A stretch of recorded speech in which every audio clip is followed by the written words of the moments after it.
ராமானுஜதயா பாத்திரம் ஞானவைராக்யபூஷணம் ஸ்ரீமத்வேங்கடநாதார்யம் வந்தே வேதாந்ததேசிகம்.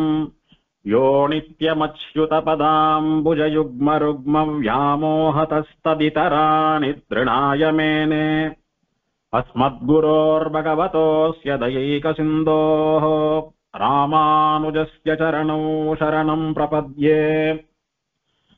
சொல்லுவன் சொற்பொருள் தானவையாய் சுவையூரொலி நாற்றமும் தோற்றமுமாய் நல்லரன் நான்முகன் நாரணனுக்கிடம் தான் தடம் சூழ்ந்தழகாய கட்சி பல்லவன் வில்லவன் என்றுலகில் பலராய் பலவேந்தர் வணங்கு கடல் பல்லவன் மல்லையர் கோன் பணிந்த பரமேச்சுரவின் நகரமதுவே. 108 திவ்யதேசங்களிலே, தொண்டை நாட்டு திருப்பதிகளில் காஞ்சிபுரம் திவ்யதேசங்களிலே திருப்பரமேச்சுர விண்ணகரம் அப்படின்னு ஆழ்வாராலே மங்களாசாசனம் பண்ணப்பட்ட பரமேஸ்வர விண்ணகரம் அப்படின்ற வைகுண்ட பெருமாள் கோவிலை பத்தி பார்க்க போறோம். திருமங்கை ஆழ்வாராலே ஒரு பதிகம் 10 பாசுரத்தினாலே மங்களாசாசனம் பண்ணப்பட்டதான ஆச்சரியமான திவ்யதேசம். ஆழ்வார் 10 பாட்டுலையும் பரமேஸ்வர விண்ணகரம் அப்படின்னு இந்த திவ்யதேசத்தை கொண்டாடுறார். பரமேஸ்வர விண்ணகரம் அப்படின்றத ஆழ்வார் தமிழ்ல பரமேஸ்வர விண்ணகரம் அப்படின்னு மருவி சாதிக்கிறார்.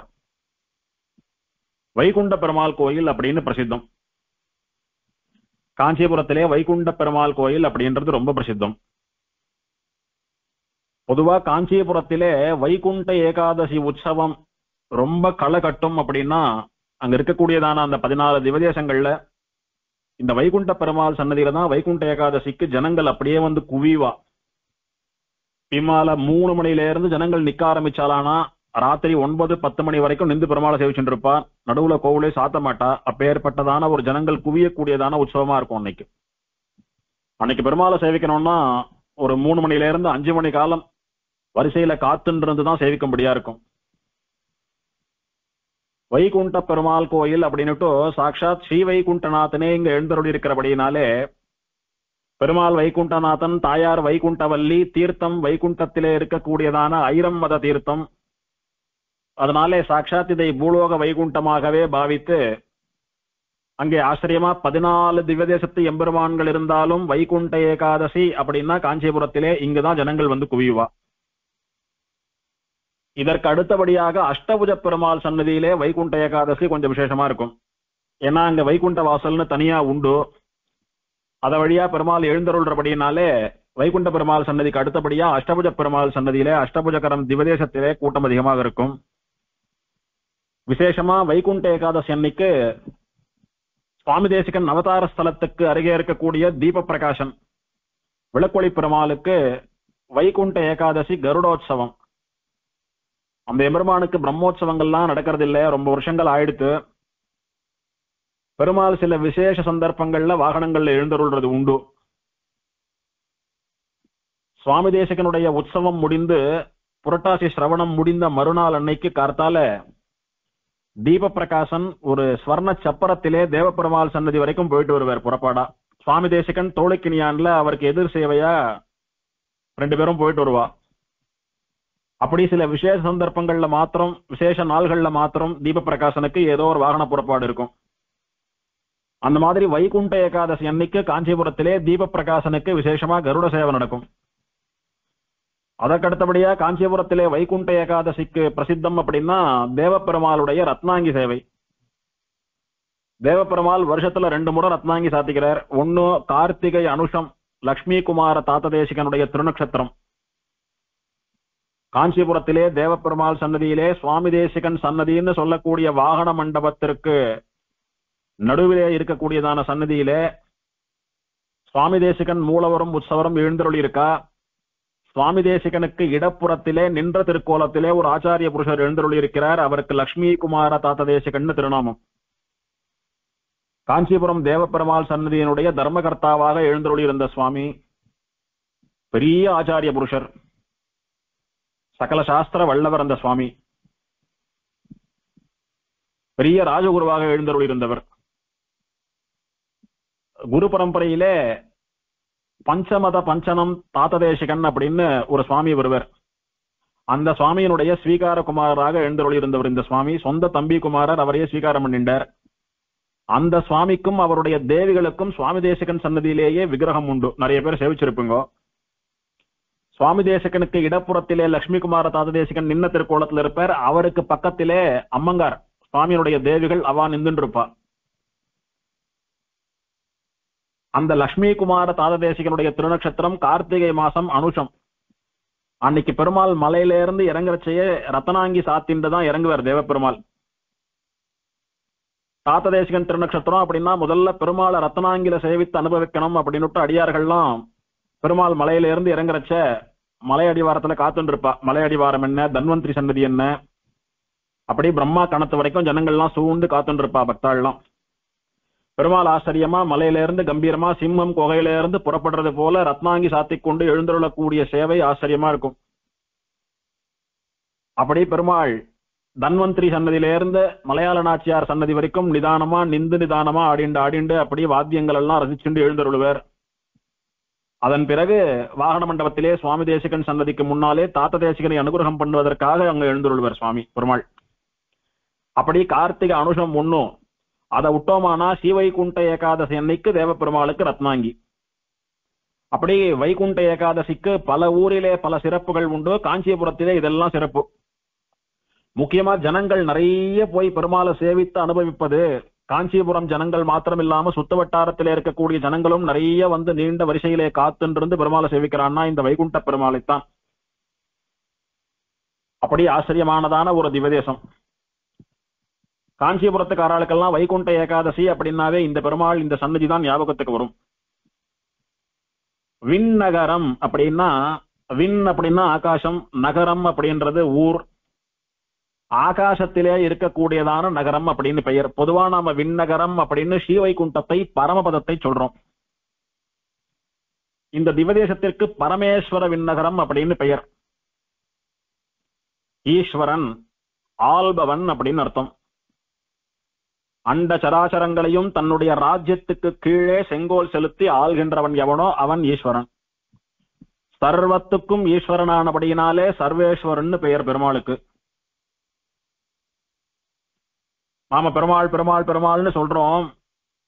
ஆனால் பூர்வாச்சாரிய கிரந்தங்களிலே பெருமாளை பத்தி விவகரிக்கிறச்ச, பெருமாளை பத்தி குறிப்பிடுறச்ச ஈஸ்வரன் அப்படின்னு குறிப்பிடுறதுதான் வழக்கம். ஈஸ்வர சங்கல்பம், ஈஸ்வர அனுகிரகம், ஈஸ்வர கிருபை அப்படின்னு எல்லாம் பெருமாளை ஈஸ்வரன் அப்படின்னு குறிப்பிடுறதுதான் வழக்கம். ஏன்னா அவன் தான் ஈஸ்வரன். இன்னும் நிறைய ஈஸ்வரர்கள்லாம் லோகத்துல கேள்விப்படுறோமே அப்படின்னால், நாமெல்லாம் பெருமாளுடைய பெயரை ராகவன், கேசவன், நாராயணன் வச்சுக்கிறது போல பெருமாளுடைய ஈஸ்வரன் சொல்லக்கூடிய பெயரை அவனுடைய பிரசாதமாக தரித்தவர்கள் வாழலாம். நமக்கெல்லாம் எப்படி பெருமாள் உத்தேசியமோ அது போல அவளுக்கும் பெருமாள் உத்தேசியனானபடியினாலே அவனுடைய திருநாமத்தை தரித்துக் கொண்டு தன்யர்களானார்களே ஒழிய, சாட்சாத் ஈஸ்வரன் அப்படின்னா இவன் தான், எம்பெருமான் தான். ஈஸ்வரி அப்படின்னா பிராட்டி ஸ்ரீ மகாலட்சுமி தான். ஈஸ்வரன் சர்வத்துக்கும் ஈஸ்வரன், சர்வருக்கும் ஈஸ்வரன் ஆகையினாலே சர்வேஸ்வரன். ஜகத்துக்கே ஈஸ்வரனானபடினாலே ஜெகதீஸ்வரன். பரம ஈஸ்வரனானபடியினாலே பரமேஸ்வரன். ஈஸ்வரனுமானவன் பரமனுமானவன்.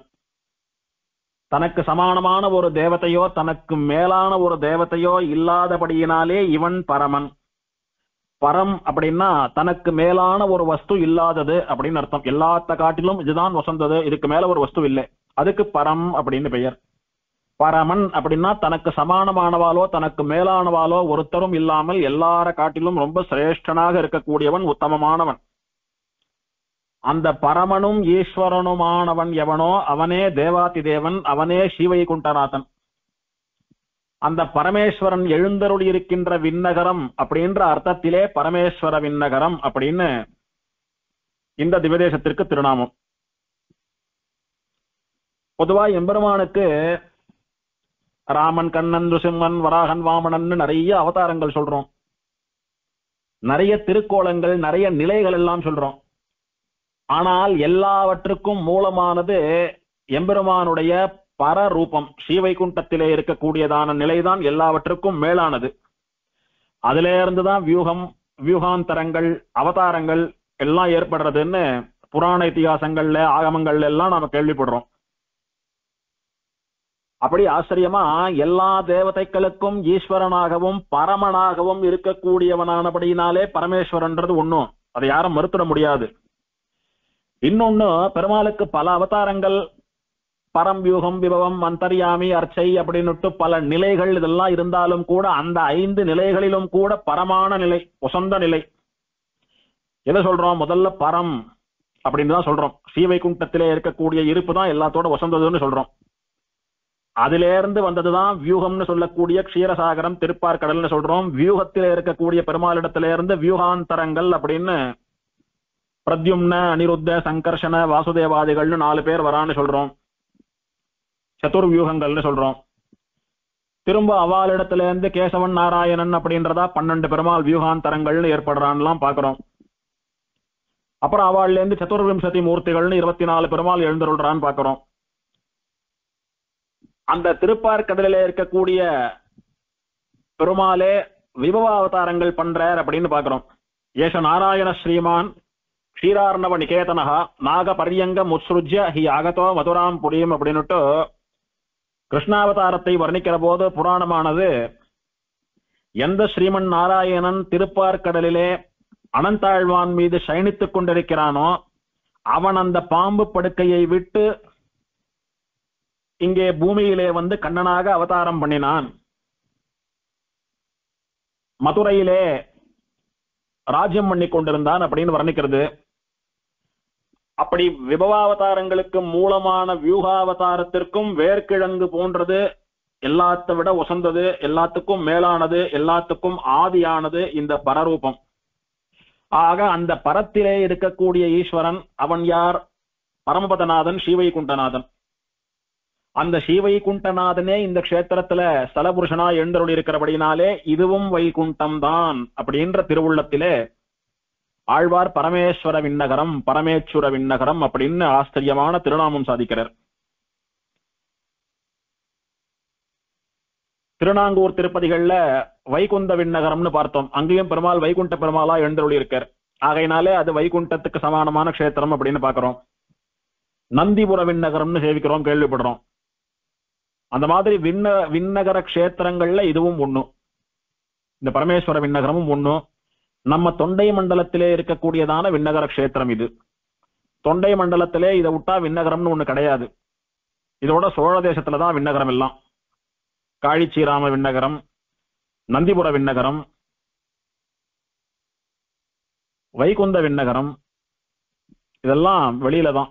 தொண்ட நாட்டில் இருக்கக்கூடிய ஒரே விண்ணகரம் இது.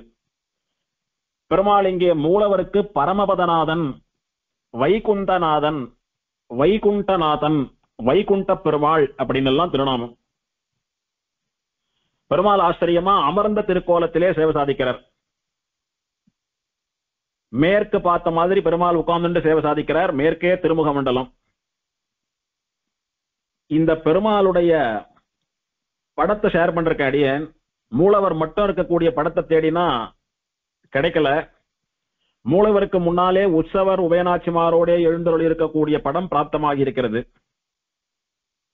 அந்த படத்தை சேவித்தோமானா பெருமாள் ஆச்சரியமா கொழு கொழுன்னு நல்ல கம்பீரமா உட்கார்ந்து இருக்கக்கூடியதான திருமேனி.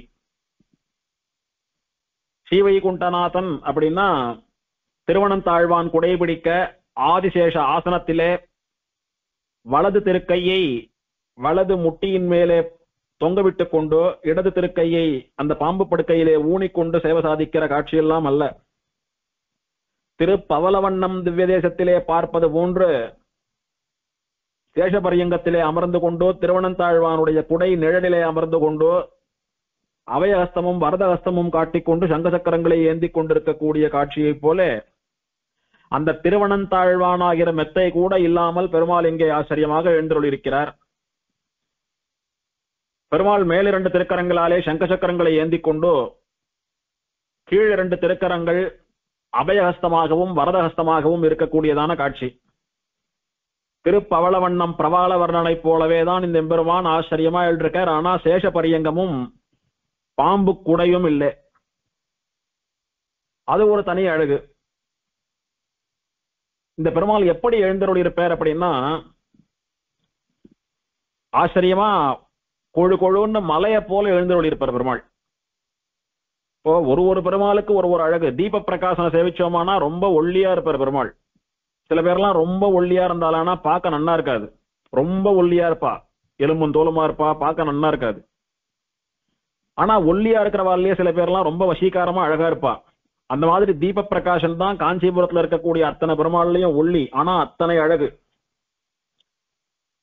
தேவப்பெருமாள் நீண்டு நெடிதுயர்ந்த திருமேனி, நல்ல ஜெய்ஜாண்டிக் ஃபிகர்னு சொல்றோமோ இல்லையோ, நல்ல உசரம், நன்னா பறந்து விரிந்த தோள்கள், காண் தகு தோலண்ணல்னு பாடுறாரோ இல்லையோ, கண்டு ரசிக்கும்படியான அழகிய பரந்த தோள்களை உடையவன். நல்ல ஆஜானுபாகவா கம்பீரமான தோற்றம் தேவப்பெருமாளுடையது. சயன திருக்கோலத்திலே மனதை உருக்கக்கூடியவன் சொன்னவண்ணம் செய்த பெருமாள். ஆயுதங்களுக்கு அழகு சேர்ப்பவன் அஷ்டபுஜ பெருமாள். நின்ன திருக்கோலத்திலே விஸ்வரூபை சேவை காட்டி மயக்குபவன் உலகளந்த பெருமாள். அமர்ந்த திருக்கோலத்திலே விஸ்வரூப சேவை காட்டி புன்னகையினாலே மகிழ்விப்பவன் பாண்டவதூதன். இப்படி ஒரு பெருமாளுக்கும் ஒரு ஏற்றம் உண்டு, ஒரு சிறப்பு உண்டு, ஒரு பிரத்யேகமான அனுபவம் உண்டு காஞ்சிபுரத்திலே. அந்த மாதிரி இந்த எம்பெருமானுக்கு என்ன ஏற்றம் அப்படின்னா, அமர்ந்த திருக்கோலத்திலே திட்டமான திருமேனியாக நன்னா கொழு கொழு கொழுன்னு இருக்கக்கூடிய பெருமாள். பெரியாழ்வார் சாதிப்பார், பெருமலை கூட்டன் அப்படின்னு கண்ணனை. அப்படி ஆச்சரியமா ஒரு மலையை போல ஆச்சரியமா குழந்தையாட்டமா உட்கார்ந்துட்டு இருக்கானா பெருமாள். குழந்தையா இருக்கிறச்ச நன்னா கொழு கொழுன்னு மலையாட்டமா உட்கார்ந்துட்டு இருக்கானா. பாக்குறதுக்கு ஒரு சின்ன மலை இருக்கிறது போல இருக்கான் பெருமாள். கருமலை கூட்டன், பெருமலை கூட்டன் அப்படின்னு எல்லாம் வர்ணிக்கிறார் ஆழ்வார். குழந்தைகள்லாம் பொதுவா சாதாரணமா ஒல்லியா இருக்கிறத விட கொஞ்சம் நன்னா சாட்டு சதை போட்டு கொழு கொழுன்னு இருந்ததுன்னா அது பாக்குறதுக்கு ஒரு தனி அழகு. நிறைய குழந்தையில இருக்கிறச்ச அப்படிதான் புசு புசுன்னு இருக்கும், கண்ணுக்கு அப்படி நிறைஞ்சிருக்கும். அப்புறம் வளர வளர சாப்பிடுறதோ இல்லையோ ஏதோ காலம் போக போக அப்படி தேஞ்சுட்டே வரும். அப்படி குழந்தைகள் புசு புசுன்னு இருந்தா எப்படி பாக்குறவா கண்ணை கவர்றது போல சம்பந்தமே இல்லாதவாளுக்கு கூட அந்த குழந்தை மேல ஒரு ஆசை வந்து அந்த குழந்தைய தூக்கி வச்சுட்டு கொஞ்சராலோ, அந்த மாதிரி சேவிக்கிறவாளையெல்லாம் தன்னுடைய இந்த கொழு கொழுன்ற திருமேனியினாலே ஈர்க்கக்கூடிய பெருமாள் இவர். உதாரணமா திருமங்கை ஆழ்வார் அவதார ஸ்தலமான திருநகரிலே எழுந்தருளி இருக்கக்கூடிய பெருமாள்லாம் இவரை விட இன்னும் உசரமா, இன்னும் கொழு கொழுன்னு, இன்னும் பெரிய மலையாட்டமா எழுதிருப்பா. ஆனால் அவ்வளோ பெரிய திருமேனிக்கு தகுந்த உயரமும் இருப்பா பெருமாள். இவர் அத்தனை உயரம் இல்லாமல் திட்டமான உயரத்தோட திருமேனி கொழு கொழுன்னு இருக்கிறதுன்றது அது ஒரு தனி அழகு. ரொம்ப கூட்டம் எல்லாம் வர திவ்யதேசம் இல்லை. ஒரு 5 நிமிஷம் நின்றோமானா ஜனங்கள்லாம் போயிட்டாலானா நின்று நன்னா பொறுமையா அனுபவிச்சு சேவிக்கும்படியான ஏகாந்தமான திவ்யதேசம். கர்ப்ப கிரகத்திலே பெருமாள் மூலவர் மட்டும்தான், உபயநாச்சிமார் தாயார் அவள்லாம் யாரும் கிடையாது. இந்த பக்கம் ரிஷி உட்கார்ந்து இருக்காரு, அந்த பக்கம் அவா இருக்கா இவா இருக்கா, ஒண்ணும் கிடையாது. பெருமாள் வைகுண்டநாதன் மட்டும்தான் இங்கே.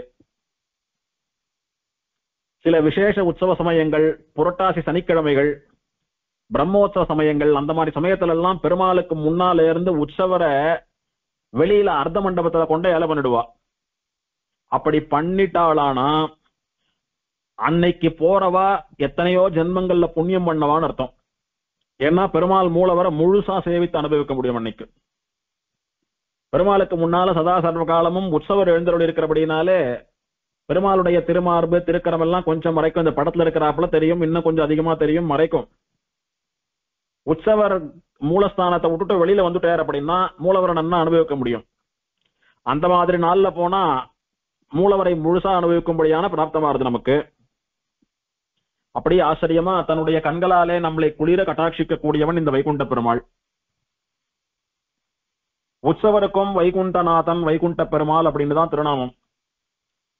ஸ்ரீதேவி பூமி தேவியோடு கூட உற்சவர் ஆச்சரியமா எழுந்தருளி இருக்கார். உற்சவரும் சங்க சக்கரங்களை ஏந்தி கொண்டு அபய வரதஹஸ்தங்களோடு சேவை சாதிக்கக்கூடிய உற்சவர் உபயநாச்சிமாரோட கூட எழுந்தருளி இருக்கிறார். தாயாருக்கு வைகுந்தவல்லி அப்படின்னு திருநாமம், வைகுண்டவல்லி தாயார். பெருமாள் வைகுண்டநாதன், தாயார் வைகுண்டவல்லி. தாயார் தனிக்கோயில் நாச்சியார். பெருமாளுக்கு எதிர்ப்புறம் பெருமாள் மேற்க பார்த்த மாதிரி சேவை சாதிக்கிறார், தாயார் கிழக்க பார்த்த மாதிரி பெருமாளை பார்த்த மாதிரி சேவை சாதிக்கிறார். ரொம்ப பெரிய சந்நிதி, பெருந்தேவி தாயாரட்டமா தனி சன்னதி எல்லாம் இல்ல, சின்ன சன்னதி. ஆனா தாயார் அத்தனை அழகா கம்பீரமா இருப்பா. திட்டமான தாயார் தான். பெருமாள் திருமேனிக்கு ஏற்ப அத்தனை பெரிய திருமேனி கொண்ட தாயார் எல்லாம் இல்ல, திட்டமான தாயார் தான். ஆனால் அத்தனை அழகு சொட்டும் தாயாருடைய முகத்திலே. வைகுண்டவல்லின்னு தனி கோயில் நாச்சியார். உற்சவருடைய படத்தையும் ஷேர் பண்ற அடியன். இப்போ இந்த திவ்யதேசத்திலே திருப்பணி நடந்து கொண்டிருக்கிறது. புனர் நிர்மாண காரியங்கள்லாம் பண்ணிட்டு இருக்கா. அதனால பெருமாள் பாலாலயத்தில் எழுதிருக்கார். விசேஷமா போன பங்குனி உத்தரத்தன்னைக்கு எடுத்த போட்டோ இந்த போட்டோ. பங்குனி உத்தரத்துக்கே உரியதான சேர்த்தி சேவை. பொதுவா பங்குனி உத்தரத்தன்னைக்கு பெருமாள் தாயார் சன்னதிக்கு எழுந்தருளி, பெருமாள், ஸ்ரீதேவி, பூமிதேவி, தாயார், ஆண்டாள் இவா 5 பேரும் பங்குனி உத்தரத்தன்னைக்கு ராத்திரி தாயார் சன்னதிக்கு எழுந்தருளினாலானா மறுநாள் சாயங்காலம் வரைக்கும் தாயார் சன்னதியிலேயே இருப்பா. சேர்த்தி சேவைன்னு பெயர். பொதுவா எல்லா திவதேசங்கள் பெரிய கோவில்கள் எல்லாம் பங்குனி உத்தர சேர்த்தி உற்சவம் அப்படின்றது ரொம்ப விசேஷம். திருவாடிப்பூரத்தன்னைக்கு பெருமாளுக்கும் ஆண்டாளுக்கும் சேர்த்தி, பெருமாளும் ஆண்டாளும் ஒரு ஆசனத்திலோ ஒரு ஊஞ்சலிலோ எழுந்தருளி சேவை சாதிக்கிறதுன்றது வழக்கம். அன்னைக்கு ஜோடியா சேவிக்கலாம் வாழ. அந்த மாதிரி பங்குனி உத்தர தன்னைக்கு பெருமாள் தாயார் சன்னதிக்கு போய் தாயார் உபயநாச்சிமாரோட சேர்ந்து சேவை சாதிக்கிறதுன்ற சேர்த்தி சேவை உண்டு. அது விசேஷமா தாயார் சன்னதிக்கு எழுந்தருளுவர்.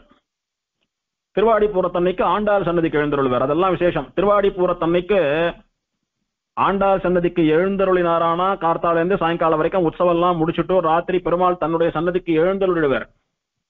ஆனால் பங்குனி உத்தர தன்னைக்கு தாயார் சன்னதியிலேயே ராத்திரி முழுக்க எழுந்தருள் இருந்து இரவு போது முழுக்க உபயநாச்சிமார்கள், தாயார், ஆண்டாள்னு எத்தனை பிராட்டிமார்களோ அவர்களோடு இருந்து விட்டு பெருமாள் மறுநாள் சாயங்காலம் 4 மணி வரைக்கும் எழுந்தருள் இருப்பார். அதற்கப்புறம் கந்தபடி வசந்தம்னு சொல்லக்கூடிய உற்சவம் நடக்கும். அதுக்கப்புறம் தான் பெருமாள் ஆண்டாள்லாம் அவாவா சன்னதிக்கு புறப்பட்டு போவா. இது நமக்கெல்லாம் பிராப்தமான ஒரு சேவை. எல்லா ஸ்ரீ வைஷ்ணவர்களுக்கும் பங்குனி உத்தரம் அப்படின்னா அது ஒரு பண்டிகை, அது ஒரு கொண்டாட்டம். அவாவா எங்கெங்க போய் சேவிக்க முடிகிறதோ அங்கெல்லாம் சேர்த்தியில பெருமாளை சேவிக்கிறதான அனுபவங்கள் ஏற்படும். அதுல ஒரு விசேஷம் என்னன்னா, பொதுவா பங்குனி உத்தரம் அப்படின்னா நமக்கெல்லாம் ஞாபகம் வரக்கூடியது ஸ்ரீரங்கம் மட்டேரி உற்சவம், ஸ்ரீரங்கநாச்சியார், பெரிய பெருமாள் சேர்த்தி. ஆனாலும் எல்லா திவ்யதேசங்கள்லயும் சேர்த்தி சேவை நடக்கிறது. நாம இருக்கிற ஊர்ல இருக்கிற பெருமாள், நாம இருக்கிற ஊர்ல இருக்கக்கூடிய திவ்யதேசம் அல்லாத கோவில் எல்லா இடத்துலயும் சேர்த்தி நடக்கிறது. யாருக்கு எந்த வருஷம் எங்க பிராப்தமோ அங்க அனுபவிக்கிறோம். ஆனால் ஒரு வருஷமாவது ஒரு ஸ்ரீ வைஷ்ணவாலும் வாழ்நாளில் ஒரு வருஷமாவது பங்குனி உத்தர தன்னைக்கு கூட வேண்டாம், பங்குனி உத்தர தன்னைக்கு மறுநாள் கார்த்தால ரொம்ப சீக்கிரமே ஒரு 6:30 மணி 7 மணிக்கெல்லாம் காஞ்சிபுரத்துல இருக்கிற மாதிரி போயிடணும். கார்த்தால ஒரு 7 மணிக்கு இருந்தா கூட போறோம். கார்த்தால 7 மணிக்கு தொடங்கினா மத்தியானம் 12:30 மணிக்குள்ள அத்தனை திவ்ய தேசத்து பெருமாள்களையும் தாயார் சந்தியில சேர்த்தி சேவையில சேவிச்சுடலாம். அது காஞ்சிபுரத்தை தவிர வேற எங்கும் நடக்காததான விஷயம். அதை விட்டா திருநாங்கூர் திருப்பதிகள் அங்கெல்லாம் எத்தனை தூரம் விசேஷமா எல்லா சன்னதிகள்லயும் பண்றாளான்னு தெரியல. அதை விட்டா நவ திருப்பதி, ஆழ்வார் திருநகரி சுற்றி இருக்கக்கூடிய நவ திருப்பதி, அங்கேயும் எத்தனை சன்னதிகள்ல எப்படி நடக்கிறதுன்னு தெரியல. ஆனா அந்த பக்கம்லாம் என்ன ஒரு விசேஷம்னா, ஆழ்வார் திருநகரி வானமாமலையில எல்லாம் 365 நாளும் பெருமாள் சேர்த்தியில தான் இருப்பார். ஒரு ஆழ்வார் திருநகரி ஆகட்டும், வானமாமலை ஆகட்டும், திருச்சேரை ஆகட்டும், பெருமாள், ஸ்ரீதேவி, பூமிதேவி, உபயநாச்சிமார்கள், ஆழ்வார் திருநகரில எல்லாம் தாயாரே 2 தாயார் இருப்பா. ஆண்டாள் அந்த மாதிரி எல்லா நாளும் சேர்த்தி தான். பொதுவா தமாஷா சொல்லுவா ரெகுலரா கோவிலுக்கு போறவாள்லாம், நாமெல்லாம் வருஷத்துல ஒரு நாள் காஞ்சிபுரத்துக்கு சேர்த்தின்னு ஓடுறோம். ஆனா இங்கெல்லாம் வருஷமெல்லாம் பெருமாள் சேர்த்தியில தான் எழுந்துள்ள இருக்கார் அப்படின்னு அனுபவிக்கிறது உண்டு. அதனால நம்ம தொண்டை நாட்டிலே குறிப்பா சென்னைக்கு பக்கத்திலே இருக்கக்கூடியதான திவ்யதேசங்களிலேன்னு பார்த்தா காஞ்சிபுரத்திலே நிறைய திவ்யதேசத்து பெருமாளை சேர்த்தியில சேவிக்கிறதான பாக்கியம் கிடைக்கும். அதை விட ஒரு உற்சாகமான ஒரு சேவை, ஒரு பெரிய அனுகிரகம் கிடையாது நமக்கு. 6 நாள்ல சேவிச்சுடலாம்.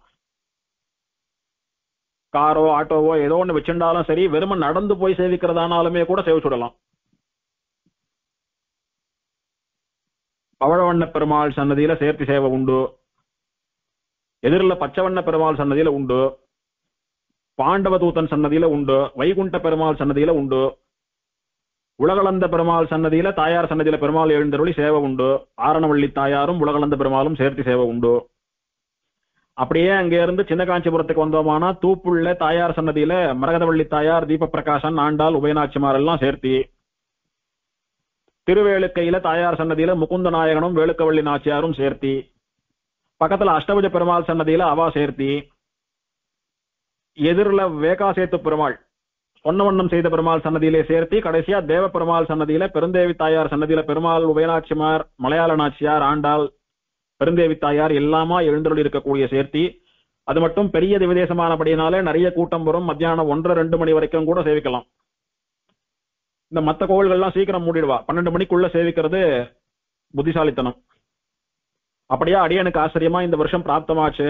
அப்போ வைகுண்ட பெருமாள் சன்னதியில எடுத்ததான படம் இது.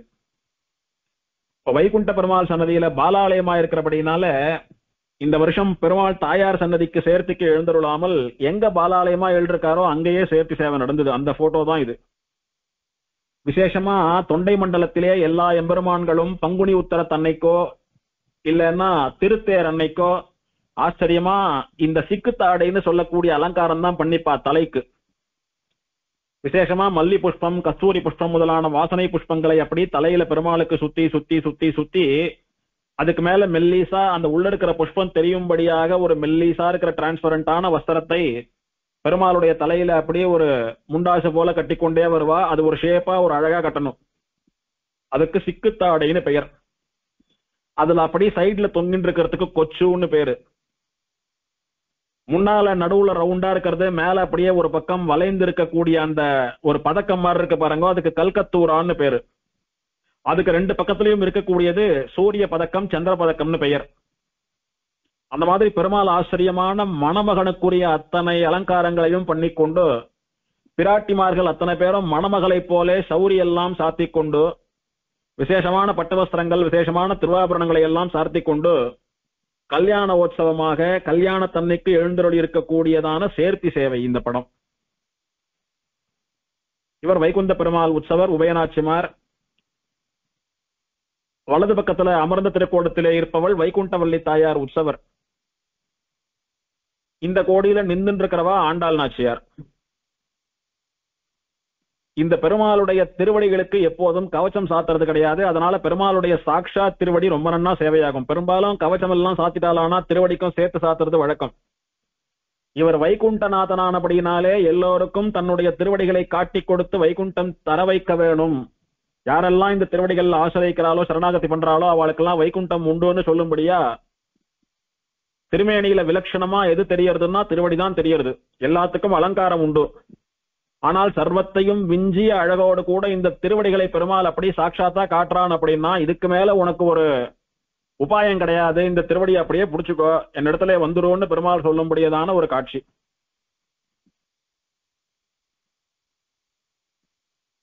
பெருமாளுடைய திருமுக மண்டலத்தை ஒத்து சேவித்தோமானா லேசான புன்முறுவல் தெரியும். உபயநாச்சிமார்களும் அந்த மாதிரிதான். குறிப்பா ஸ்ரீதேவியை காட்டிலும் பூமி தேவி நாச்சியாருடைய திருமுக மண்டலத்திலே நல்ல புன்னகை தெரியும். தாயாரும் ரொம்ப பெரிய திருமேனி எல்லாம் இல்லாமல் திட்டமா பெருமாளுடைய திருமேனிக்கு அனுகுணமா அனுரூபமா இருக்கக்கூடியதான தாம்பத்தியம். பெருமாளும் பிராட்டியும் ஒருத்தருக்காகவே ஒருத்தர் ஏற்பட்டவான்னு சொல்லும்படியாக ஒரு உருவ ஒற்றுமை. இப்படி ஆச்சரியமா பெருமாள்லாம் எழுந்தருளி இருக்கா. பெருமாள் எழுந்தருளி இருக்கக்கூடியதான விமானத்துக்கு முகுந்த விமானம் அப்படின்னு பெயர். முகுந்தன் எழுந்தருளி இருக்கக்கூடிய விமானம் முகுந்த விமானம். சுவாமி தேசிகன் சாதிக்கிறார், பிரபன்னாத் அந்யேஷாம் ந திசதி முகுந்தோ நிஜபதம். முகுந்தன்னு சொல்லக்கூடிய ஸ்ரீமன் நாராயணனிடத்திலே பிரபத்தி சரணாகதி பண்ணின பிரபன்னனை தவிர வேறு யாருக்கும் அந்த முகுந்தனுடைய நிஜபதம்னு சொல்லக்கூடிய பரமபதம் கிடைக்காது. இது சத்தியம். பரசமர்ப்பணம் பண்ணிண்டாதான் வைகுண்டம். அப்படி பண்ணாதவாளுக்கு முகுந்தனுடைய சரணாரவிந்தங்கள் ஸ்ரீவைகுண்டம் பிராப்தமாகாதுன்னு சாதிக்கிறார். ஆக ஸ்ரீவைகுண்டம் பிராப்தமாக வேணும் அப்படின்னா பரசமர்ப்பணம் பண்ணிக்க வேணும். அந்த பரத்தை ஸ்வீகரிச்சுண்டு வைகுண்டம் தரக்கூடியவன் முகுந்தனானபடியினாலே அந்த வைகுண்டநாதனாக பெருமாள் எழுந்தருள் இருக்கக்கூடிய சந்நிதிக்கு மேலே இருக்கக்கூடிய விமானம் முகுந்த விமானம். இந்த விமானத்துக்கு ஒரு தனிச்சிறப்பு உண்டு. இந்த விமானம் அஷ்டாங்க விமானத்தை போலே அந்த சாயலிலே இருக்கக்கூடியதான விமானம். 3 அடுக்குகள், 3 நிலைகள் உண்டு விமானத்திற்கு. அதிலே கீழடுக்கிலே பெருமாள் வைகுண்டநாதனாக அமர்ந்த திருக்கோலத்திலே சேவை சாதிக்கிறார் பெருமாள் மட்டும். மத்தியிலே 2வது அடுக்கிலே பெருமாள் சின்ன குழந்தையாட்டமா ஸ்ரீதேவி பூமி தேவியோடு கூட ஸ்ரீரங்கநாதனாக சயன திருக்கோலத்திலே சேவை. பெருமாளை பிரதட்சிணமா வரைச்ச பெருமாளுக்கு பின்பக்கமா ஒரு படி இருக்கும். அந்த படி ஏறி போனோமானா, ஒரு பக்கம் ஏறி போனோமானா ரங்கநாதனை மூலவரை சேவிச்சுட்டோ இன்னொரு பக்கம் இறங்கி கீழே வரும்படியா இருக்கும். அதற்கும் மேலே 3வது அடுக்கிலே இருக்கக்கூடியது நின்ன திருக்கோலத்திலே இருக்கக்கூடிய பெருமாள், திருவேங்கடமுடையானை போலே ஸ்ரீனிவாசனை போலே சேவை சாதிக்கக்கூடிய பெருமாள். அப்படி 3 அடுக்குகளிலே இருக்கக்கூடியதான சந்நிதி இது. தீர்த்தம் ஸ்ரீவைகுண்டத்திலே இருப்பதான ஐரம்மத தீர்த்தம். பரமேஸ்வர விண்ணகரம் அப்படின்னுட்டு ஸ்ரீவைகுண்டம்னு சொல்லியா எடுத்து, அப்ப பெருமாள் வைகுண்டநாதன், தாயார் வைகுண்டவல்லி, தீர்த்தம் ஸ்ரீவைகுண்டத்திலே இருப்பதான ஐரம்மதம். ஸ்ரீவைகுண்டத்திலே இருக்கக்கூடியதான தீர்த்தமே இங்கு எழுந்தருள் இருக்கிறபடியினாலே ஸ்ரீவைகுண்டத்தை போலே பெருமாளும் பிராட்டியும் இங்கே விரும்பி வாசம் பண்றா அப்படின்னு ஆழ்வாருடைய அனுபவம். பெருமாள் யாருக்கு பிரத்யக்ஷம் அப்படின்னா, ஒரு பல்லவ ராஜாவுக்கு பெருமாள் பிரத்யக்ஷம். அந்த ராஜாவை மங்களாசாசனம் பண்ணி திருமங்கை ஆழ்வார் ஆசீர்வாதம் பண்றாப்புல பாடியிருக்கார். அந்த ராஜாவினாலே கட்டப்பட்டு அவனாலே சேவிக்கப்பட்ட பெருமாள் அப்படின்னு பல இடங்கள்ல ஆழ்வார் கொண்டாடுறார் அவனை. அப்பேற்பட்ட பாகவதோத்தமன் அந்த ராஜா, பல்லவ ராஜா. ஆகமம் வைகானச ஆகமம். திருமலையை போலே வைகானச ஆகமத்தினாலே சர்வமும் நடக்கக்கூடியதான திவ்யதேசம். திருமங்கை ஆழ்வார் பெரிய திருமொழியிலே 2:9 அந்த பதிகம் 10 பாசுரங்களாலே இந்த எம்பெருமானை மங்களாதாசனம் பண்ணியிருக்கார். இப்ப கோயில் அமைப்புன்னு பார்த்தோமானா, காஞ்சிபுரம் பஸ் ஸ்டாண்ட் பக்கத்திலேயே இருக்கக்கூடியதான திவ்யதேசம்.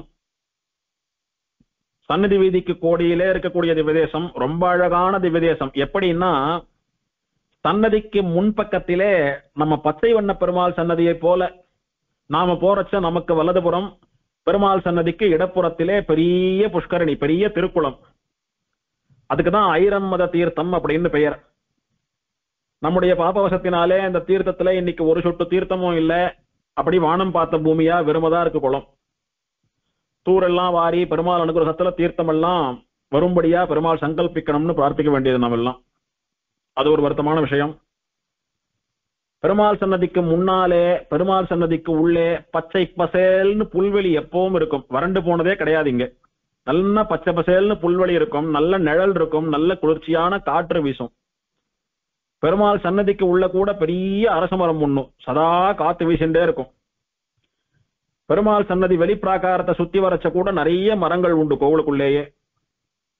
அப்படி பச்சை பசேல்னு நல்ல ஒரு அமைதியான சூழலிலே ரம்யமா இருக்கக்கூடியதான இடம். இன்னைக்கு காஞ்சிபுரம் எல்லாம் கிட்டத்தட்ட மெட்ராஸாவே ஆயிடுத்து. பெருநகராட்சி அப்படின்றா. இன்னும் கொஞ்ச நாள்ல மாநகராட்சின்னுட்டு கார்பரேஷன் ஸ்டேட்டஸ் வரப்போறதான ஊர் அது. அப்பேற்பட்ட ஊர்ல இந்த மாதிரி ரம்யமா ஏகாந்தமா இருக்கக்கூடியதான ஒரு திவ்யதேசமும் உண்டு. இன்னும் பச்சை பசேல்னு செடி கொடிகளோட கூட குளிர்ந்த காற்றை தரது அப்படின்னா ரொம்ப ஆச்சரியம் அது. சன்னதிக்குள்ள நுழைஞ்சோமானா, முதல்ல சின்ன ராஜகோபுரம். சன்னதிக்குள்ள நுழைஞ்சோமானா ஆச்சரியமா துவஜஸ்தம்பம், அங்கே தண்டன் சமர்ப்பித்துக் கொண்டு அப்படி பிரதட்சணமா வந்தோமானா வெளியில சன்னதிகள்லாம் எதுவும் கிடையாது. பச்சை பசேல்னு இருக்கக்கூடிய புல்வெளிகளை எல்லாம் கடந்து போறோம். போனா இடது பக்கத்துல முதல்ல மடப்பள்ளி வர்றது, கையை கூப்பிண்டு அப்படி பெருமாளை பிரதட்சணம் பண்ணிட்டு வந்தோமானா பின்பக்கமா விமான சேவை ஆறுது, முகுந்த விமான சேவை. முகுந்த விமானத்தை சேவித்துக் கொண்டு திரும்பவும் முன்னால துவஜஸ்தம்பத்து வழியா உள்ள நுழைஞ்சோமானா பெருமாள் சன்னதிக்கு முன்னாலே இருக்கக்கூடியதான முகப்பு மண்டபம். அங்கே வலதுபுறத்திலே கருத்மான் சேவை சாதிக்கிறார். பெருமாளை பார்த்து கையை கூப்பிட்டு நின்று இருக்கிறபடி கருடன் சேவை சாதிக்கிறார். அவரை சேவிச்சுண்டு அவருடைய அனுகிரகத்தை வாங்கி கொண்டு சன்னதிக்குள்ளே நுழைஞ்சோமானா நமக்கு வலதுபுறத்திலே ஆழ்வார் ஆச்சாரியர்கள், ராமன், லக்ஷ்மணன், சீதை, ஹனுமான் இவாள்லாம் இருக்கக்கூடியதான ஒரு சந்நிதி. அவளை எல்லாம் சேவிச்சுட்டு இன்னும் கொஞ்சம் உள்ள போனோமானா வலதுபுறத்திலே கிழக்கு பார்த்தா போல எழுந்தருளி இருக்கக்கூடிய வைகுண்டவள்ளி தாயாருடைய சந்நிதி. ஆச்சரியமா இந்த படத்துல சேவிக்கிறது போல வைகுண்டவள்ளி தாயார் மூலவரும் உற்சவரும் எழுந்தருளி இருக்கக்கூடிய ரம்யமான காட்சி. ஸ்ரீ வைகுண்டத்துக்கு அதிபத்னியான வைகுண்டவள்ளி நாச்சியார் தாயார சேவிச்சுண்டு அவருடைய அனுகிரகத்தை வாங்கி கொண்டு பெருமாள் சன்னதிக்குள்ள நுழைஞ்சோமானா பெருமாள் சன்னதியை மட்டும் பிரதட்சணம் பண்றா போல ஒரு பிராகாரம். முதல்ல நாம வெளியில பண்ண பிராகாரம் பெருமாள் தாயார் கருடன் எல்லாரையுமா சேர்த்து உள் பிராகாரம்னு பெரிய பிராகாரம் அது. இப்ப தாயார சேவிச்சுட்டு சன்னதிக்குள்ள நுழைஞ்சோமானா பெருமாளை சேவிக்கிறதுக்கு முன்னால பெருமாள் சன்னதியை மட்டும் சுத்தி வராப்புல அப்பகுடத்தான் சன்னதியில இருக்கக்கூடியது போல ஒரு பிராகாரம். அந்த பிராகாரத்திலே ஆச்சரியமா பிரதட்சணம் பண்ணிட்டு வந்தோமானா பின்பக்கமா பெருமாளுக்கு பின்பக்கமா ஒரு படி உண்டு. அந்த படிகள்ல வலது பக்கமா ஒரு படி, இடது பக்கமா ஒரு படி போறது. இடது பக்கமா இருக்கக்கூடிய படியில ஏறி 2வது அடுக்குல இருக்கக்கூடிய ரங்கநாதனை சேவிச்சுட்டு வலது பக்கமா இருக்கக்கூடிய படியில இறங்கி வெளியில வர்றதுன்றது வழக்கம். ஆனால் எல்லா நாளும் அந்த 2வது அடுக்குல இருக்கக்கூடிய பெருமாளை சேவிக்க முடியாது. ஒரு ஏகாதசிக்கும் கார்த்தால 8 மணில இருந்து மத்தியானம் 12 மணி வரைக்கும் தான் சேவை. அதுவும் கீழையும் அர்ச்சகர் இருந்து மேல போறதுக்கும் அர்ச்சகர் இருந்து சௌகரியம் இருந்தாதான் சேவை நடக்கும். நம்மளுடைய பாக்கியம் அது, நமக்கு பிராப்தமானா உண்டோ இல்லைன்னா இல்லை. ஆனால் விசேஷமா வைகுண்ட ஏகாதசி அன்னைக்கு எத்தனை ஆயிரம் பேர் வந்தாலும் எத்தனை லட்சம் பேர் வந்தாலும் கீழே வைகுண்டநாதனை சேவிச்சுட்டு மேல போய் ரங்கநாதனை சேவிச்சுட்டு தான் வரணும். எல்லாருக்கும் அந்த சேவை உண்டு அன்னைக்கு மட்டும். மற்றபடி மாச ஏகாதசிகள்ல பிராப்தமாறதுன்றது அங்க அர்ச்சகா எல்லாம் ரொம்ப குறைவு, ஒரே ஒரு சுவாமி தான் இருப்பார். அதனால கொஞ்சம் சிரமம், ஆனா பாக்கியம். மற்ற நாள்ல நிச்சயம் சேவிக்க முடியாது. அவருக்கும் மேலே 3வது அடுக்குல நின்ன திருக்கோலத்துல இருக்கக்கூடிய பெருமாளை என்னைக்குமே சேவிக்க முடியாது. ஏன்னா ஒரு காலத்துல இந்த பல்லவராஜாவாலே நிர்மாணம் பண்ணப்பட்ட இந்த 3 பெருமாள்கள் திருமேனியிலே மேல 3வது அடுக்குல இருக்கக்கூடிய நின்ன திருக்கோலத்து பெருமாளுடைய திருமேனியானது பலத்த காத்து மழை வந்த போது சிதிலமா போயிடுதான். அதுக்கு அப்புறமா பின்னால இருந்தவா வேற ஒரு பெருமாள் திருமேனியை பிரதிஷ்டை பண்ணிருக்காங்க. அவர் திருமேனியும் நாளுக்கு நாள் அப்படி பலகீனமா அப்படி திருமேனி உருக்குலைஞ்சுட்டே வர்றதுனால தொடர்ந்து பல வருஷங்களுக்கு பெருமாளை பராமரிக்கணும் அப்படின்னுட்டு அங்க யாரையும் அனுமதிக்கிறது இல்ல. அதனால அந்த பெருமாளை சேவிக்கிறது கஷ்டம், சேவிக்க முடியாது. தொல்பொருள் ஆராய்ச்சி துறையினுடைய கண்ட்ரோல்ல இருக்கக்கூடியதான திவ்யதேசம் சன்னதி. காரணம் அழகிய வேலைப்பாடுகளுடன் கூடிய சிற்பங்கள், தூண்கள், கோயில் இதெல்லாம் தான் காரணம். மகாபலிபுரத்திலே இருக்கக்கூடியதான அந்த சிற்ப வேலைப்பாடுகள் எல்லாம் இந்த கோவில்ல பார்க்கலாம். இந்த கோவில்ல இருக்கக்கூடிய பிராகாரத்திலே இருக்கக்கூடியதான தூண்கள் அப்படியெல்லாம் ஒரே பாறையிலே குடையப்பட்ட தூண்கள். அப்படி ஸ்தம்பம் ஒண்ணு, அதுக்கு மேல வைக்கக்கூடிய தாமரை ஒண்ணு, அதுக்கு மேல ஒரு சின்ன பீஸ், அதுக்கு மேல ஒரு வட்டில், அந்த மாதிரி தனித்தனியா வச்சு சுண்ணாம்பு வச்சு பூசினது இல்லை. ஒரே பாறையிலே குடையப்பட்டது, குடைவரை கோயில் மாதிரி கிட்டத்தட்ட. இந்த பெருமாள் வைகுண்டநாதன் மூலவரும் கூட ஒரே பாறையிலே குடையப்பட்ட பெருமாள். ஒரு பெரிய மலைப்பாறையிலே குடையப்பட்ட ஏகசிலா ரூபம் இந்த பெருமாள், ஒரே திருமேனி. அது இந்த சன்னதியினுடைய விசேஷம். அதே மாதிரி எந்த சிற்பம் குடைந்திருந்தாலும் அத்தனை நேர்த்தியா இருக்கும், சாட்சாத் நேர பார்க்கறது போலவே இருக்கும். அது இந்த சன்னதியினுடைய ஒரு விசேஷமான அழகு. எத்தனை சிற்பங்கள் சன்னதியில குடைஞ்சிருக்காலோ அத்தனையும் அவ்வளவு அழகா இருக்கும். கிட்டத்தட்ட இன்னொரு மகாபலிபுரம்னு சொல்லலாம். காரணம் என்னன்னா, மகாபலிபுரத்தை தலைநகராக கொண்டு ஆண்டு வந்த பல்லவ ராஜாவினாலே கட்டப்பட்ட திருக்கோயில். அதனால அவளுடைய ஸ்டைல்ல ஆச்சரியமா குடைவரை கோயிலா கட்டியிருக்கான்றது ஒரு விசேஷமான அழகு இங்கே. அப்படி பிரதட்சிணமா பெருமாள் சன்னதிக்குள்ள போனோமானா கர்ப்ப கிரகத்திலே இந்த படத்துல சேவிச்சது போல பெருமாள் அப்படி பெரிய மலை போல அமர்ந்த திருக்கோலத்திலே சேவை சாதிக்கிறார். முன்னால உற்சவர் உபயநாச்சிமார்லாம் எழுந்தருள் இருக்கா, சக்கரத்தாழ்வார் ஆண்டாளவாள்லாம் எழுந்தருள் இருக்கா, அவள்லாம் சேவிச்சுக்கிறோம். இதுதான் சன்னதியினுடைய அமைப்பு. ஸ்தல புராணம் அப்படின்னு பார்த்தால் இந்த க்ஷேத்திரத்தினுடைய ஸ்தல புராணம் எந்த புராணத்திலே இருக்கிறதுன்னு தெரியல. ஆனால் செவி வழியாக ஸ்தல புராணம் சொல்லப்பட்டு வர்றது. பாத்ம புராணமா, வாமன புராணமா, மார்க்கண்டேய புராணமா, பிரம்மாண்ட புராணமா அப்படின்னு தெரியல. அந்த ஸ்லோகங்களும் கிடைக்கல. ஆனால் செவி வழியா பரம்பரையா சொல்லப்பட்டு வரக்கூடிய கதை இருக்கிறது. பொதுவா ஸ்ரீவைகுண்டத்துல பெருமாளை சேவிக்கிறதுக்காக சனகாதி முனிவர்கள் எல்லாம் பெருமாளை சேவிக்கணும்னு ஸ்ரீவைகுண்டத்துல நுழைவதற்கு பிரயத்தனப்பட்ட போது துவாரபாலகாலான ஜெய விஜயா அவளை தடுத்துட்டதாகவும், அப்படி தடுத்த போது இந்த சனக சனந்தனாதி ரிஷிகள் எல்லாம் எங்களையே தடுக்கிறையா அப்படின்னுட்டு அவளிடத்துல கோபம் கொண்டு சாபம் கொடுக்க, அவ அந்த வைகுண்ட துவாரபாலகா பதவியிலிருந்து கீழே வந்து பூமியிலே பிறந்ததாக நாம சரித்திரம் சொல்றோம், நிறைய சொல்றோம். அவளுக்கு எப்படி சாப விமோசனம் அப்படின்னா, பெருமாளிடத்திலே இதே பக்தியோடு இருந்தால் கூட 7 ஜென்மா கழித்து பெருமாளிடத்திலே வந்து சேரலாம், பெருமாளை பகைத்து கொண்டால் 3 ஜென்மாவிலேயே வந்து விடலாம் அப்படின்னு அவளுக்கு 2 சாய்ஸ் கொடுத்ததாகவும், அவ 7 ஜென்மா வரைக்கும் பெருமாளை பிரிஞ்சிருக்க முடியாது, கூடிய சீக்கிரம் வைகுண்டத்துக்கு வரணும்னுட்டு 3 ஜென்மாவிலேயே திரும்ப வந்ததாகவும், அதற்காக ஜெயனும் விஜயனும் ஹிரண்யன் ஹிரண்யாட்சனாக அவதாரம் பண்ணினா பிறந்தால், அவளை பெருமாள் வராகனாகவும் நிருசிம்மனாகவும் வந்து சம்ஹாரம் பண்ணினான். ஒரு ஜென்மா கழிஞ்சது. ராவண கும்பகர்ணாதிகளா பிறந்தா பெருமாள் சக்கரவர்த்தி திருமகன் ஸ்ரீராமனா அவதாரம் பண்ணி அந்த ஜென்மாவை முடித்து வைத்தான்.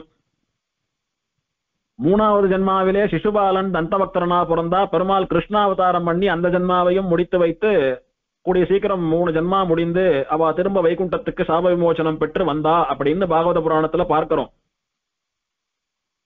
அந்த கதை இந்த திவதேசத்திலே சற்று வித்தியாசமாக சொல்லப்படுகிறது. எப்படின்னா, விதர்ப்ப நாடுன்னு சொல்லக்கூடிய விதர்ப்ப தேசத்தினுடைய மன்னன் விரோச்சனன் அப்படின்னு ஒரு ராஜா. அவனுக்கு எல்லா வசதிகள் இருந்தும் புத்திர சந்ததி இல்லாம இருக்கு ரொம்ப வருஷமா. அவன் தீவிர சிவபக்தன். எப்படி குழந்தை பிறக்கும் அப்படின்னு பெரியவாளு கேட்ட போது, அவனுக்கு யாரோ சிவபக்தர்கள் பெரிய ரிஷிகள் யாரோ சொல்றா, கைலாயத்துல போய் சிவனை பிரார்த்திச்சுட்டா குழந்தை பிறக்கும் அப்படின்னு சொல்றா. எப்படி இந்த உடம்போடு கூட கைலாசத்துக்கு போவது அப்படின்னு அவன் கேட்கிறான். கேட்ட போது, காஞ்சிபுரத்திலே கைலாசநாதர் என்பதாக ஒரு சிவன் கோவில் உண்டு, அவரை போய் பிரார்த்திச்சுண்டியானா அவர் அனுகிரகத்துல உனக்கு குழந்தைகள் பிறக்கும் அப்படின்றதா ஒரு ரிஷி சொல்ல, அவன் அந்த ருத்ரனை போய் பிரார்த்திக்க, அந்த ருத்ரனுடைய அனுகிரகத்தினாலே அவனுக்கு 2 குழந்தைகள் பிறந்தா அப்படின்னு சொல்றா, செவி வழியா சொல்றா.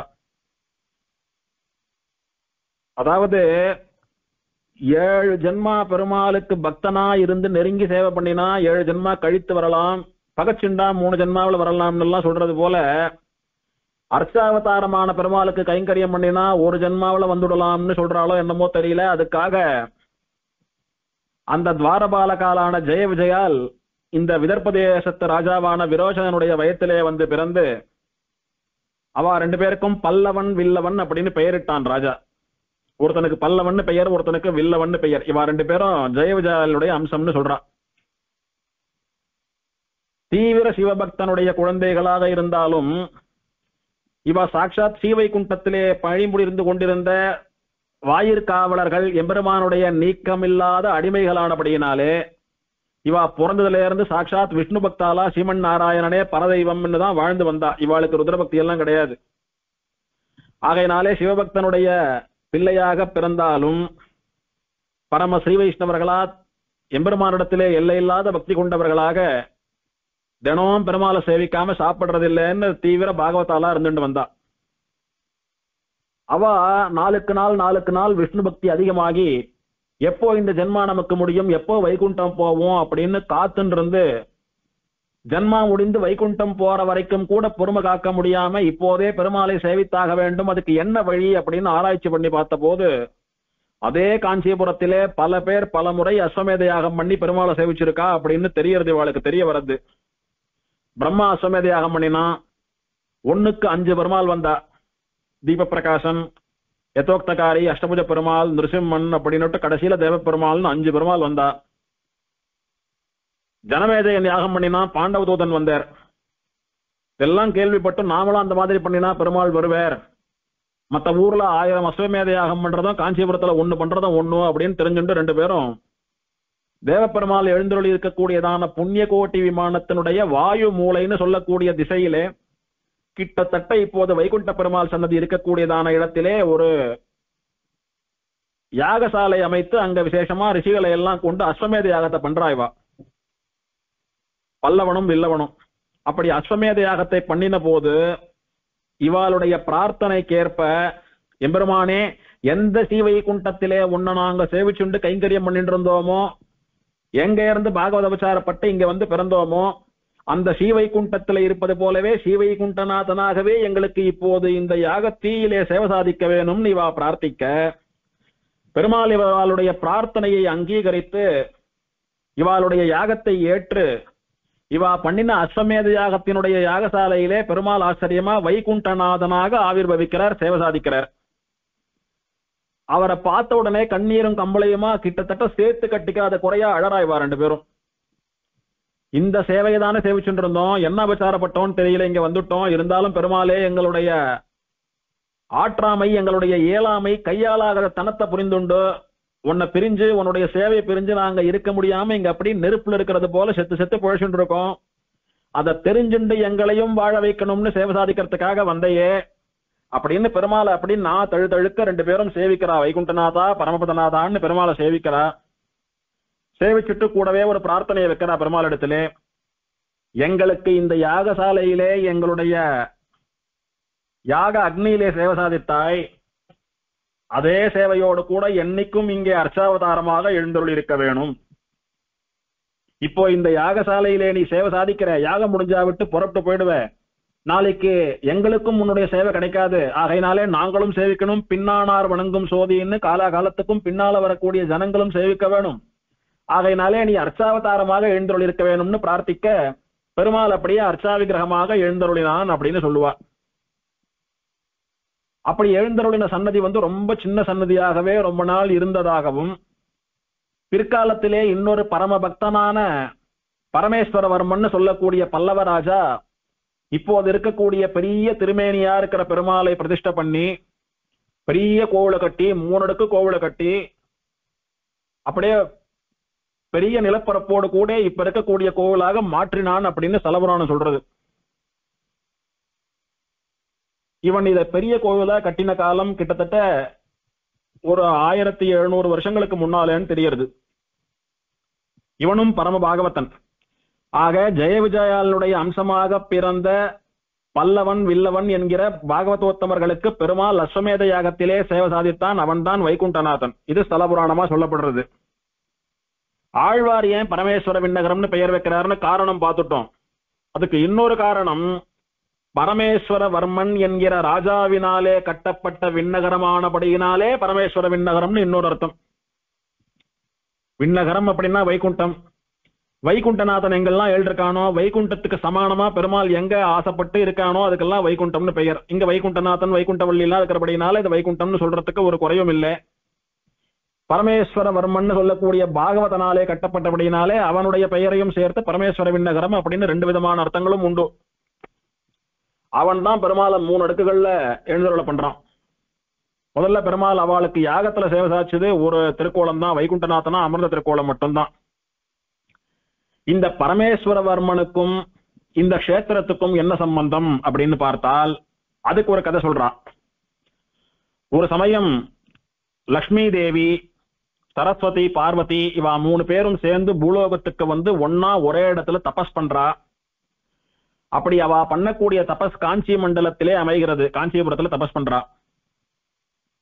அப்படி அவ தபஸ் பண்ண போது அந்த தபஸை யாரும் கலைச்சிடக்கூடாதுன்றதுக்காக அத்ரி, பிருகு, காஷ்யபன், கௌண்டின்யன், திரையார்ஷேயன், பரத்வாஜர்னு சொல்லக்கூடிய ரிஷிகளை எல்லாம், மகா தவ வலிமை மந்திர சக்தி பெற்ற இந்த ரிஷிகளை எல்லாம் தங்களுக்கு உதவி பண்ணணும்னு கேட்கிறாவா. அம்மா நாங்க என்ன பண்ணணும்னு அவ கேட்ட போது, எங்க தபஸை யார கலைக்க முடியாதபடிக்கு நீங்க உங்களுடைய மந்திர சக்தினாலே தவ வலிமையினாலே எங்களுக்கு அப்படி ஒரு பாதுகாப்பு போல, ஒரு அரண் போல, பாதுகாப்பு வளையம் போல எங்க கூட இருந்து நல்லபடியா தபஸை பூர்த்தி பண்ணி வைக்கணும் அப்படின்னு கேட்க இந்த ரிஷிகளும் ஒத்துக்கிறா. அப்போ எத்தனையோ பேர், இந்திரன் முதலான தேவர்களோ அவாளோ இவாளோ அசுரர்களோ எத்தனையோ பேர் இவா 3 பேருடைய தபஸை கெடுக்கணும் அப்படின்னுட்டு எத்தனையோ முயற்சிகள் பண்ணினான். ஆனா இத்தனை ரிஷிகளுடைய தவ வலிமையினாலே யாருமே இவாளை கடந்து போய் அந்த முப்பெரும் தேவியர்களை நெருங்க முடியவில்லைன்னு சொல்றா. சரி, இதை வேற விதமா கையாளணும் அப்படின்னுட்டு ஒரு சூழ்ச்சி சதி பண்ணி என்ன பண்றா, ஒரு தேவலோக பெண்ணை அனுப்புறா. தேவர்கள்லாம் கந்தர்வ கன்னிகை ஒருத்தி அனுப்புறா. அழகா இருக்கக்கூடிய கந்தர்வ பெண்ணை அனுப்புறா. அனுப்பி அந்த ரிஷிகள்ல யாரையானும் உங்களுடைய மயக்க வலையில கொண்டாந்துடுங்க. கொண்டாந்துட்டீங்களானா அந்த ரிஷிகளுடைய பாதுகாப்பு வலையம் நீங்கி போயிடுத்துன்னா இந்த தேவியர்களை சுலபமா தவத்தை கலைச்சுடலாம் அப்படின்னு ஒரு துராலோசனை பண்ணி, அந்த துராலோசனையின்படி அந்த கந்தர்வ பெண்ணானவள் ஆடி பாடி தன்னுடைய அழகினாலே அவர்களை மயக்கணும்னு நினைக்கிறச்ச பரத்வாஜ மகரிஷிய மயக்குடுறா. பரத்வாஜர் தான் ஈடுபட்டிருந்த காரியத்திலிருந்து தன்னையே மறந்துடுறார். நாம என்ன பண்ணிட்டு இருக்கோம், முப்பெரும் தேவியர்கள் நமக்கு என்ன காரியம் கொடுத்திருக்கா, நாம என்ன பண்ணணும்ன்றதெல்லாம் மறந்துட்டு அந்த பெண்ணிடத்திலே தீவிர ஈடுபாடு கொண்டு அவளோட சேர்ந்து வாழ்ந்து குடும்பம் நடத்தி ஒரு குழந்தையும் பிறக்கிறது அவளுக்கு.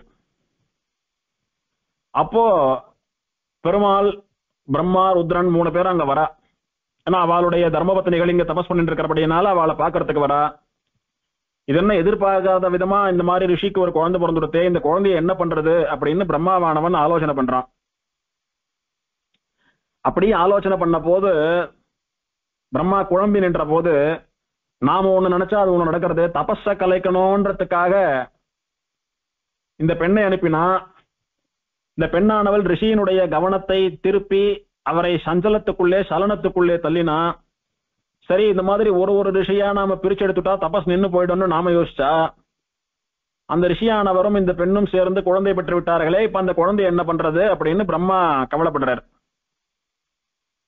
அப்போ காக்கும் கடவுள்னு சொல்லக்கூடிய நம்ம பெருமாள் எல்லோரையும் காப்பாத்துறதையே தொழிலாக உடையவன் எம்பெருமான் என்ன பண்றான், கவலைப்படாதங்கோ, அந்த குழந்தைக்கு என்ன தெரியும், பச்சை மண்ணு, அந்த குழந்தைய நான் காப்பாத்துறேன்னுட்டு பெருமாளும் பிராட்டியும் வேடுவனும் வேடுவச்சியுமாக மாறி அந்த குழந்தைக்கு தாயார் தகப்பனாரா இருந்து அந்த குழந்தைய வளர்த்துண்டு வரா.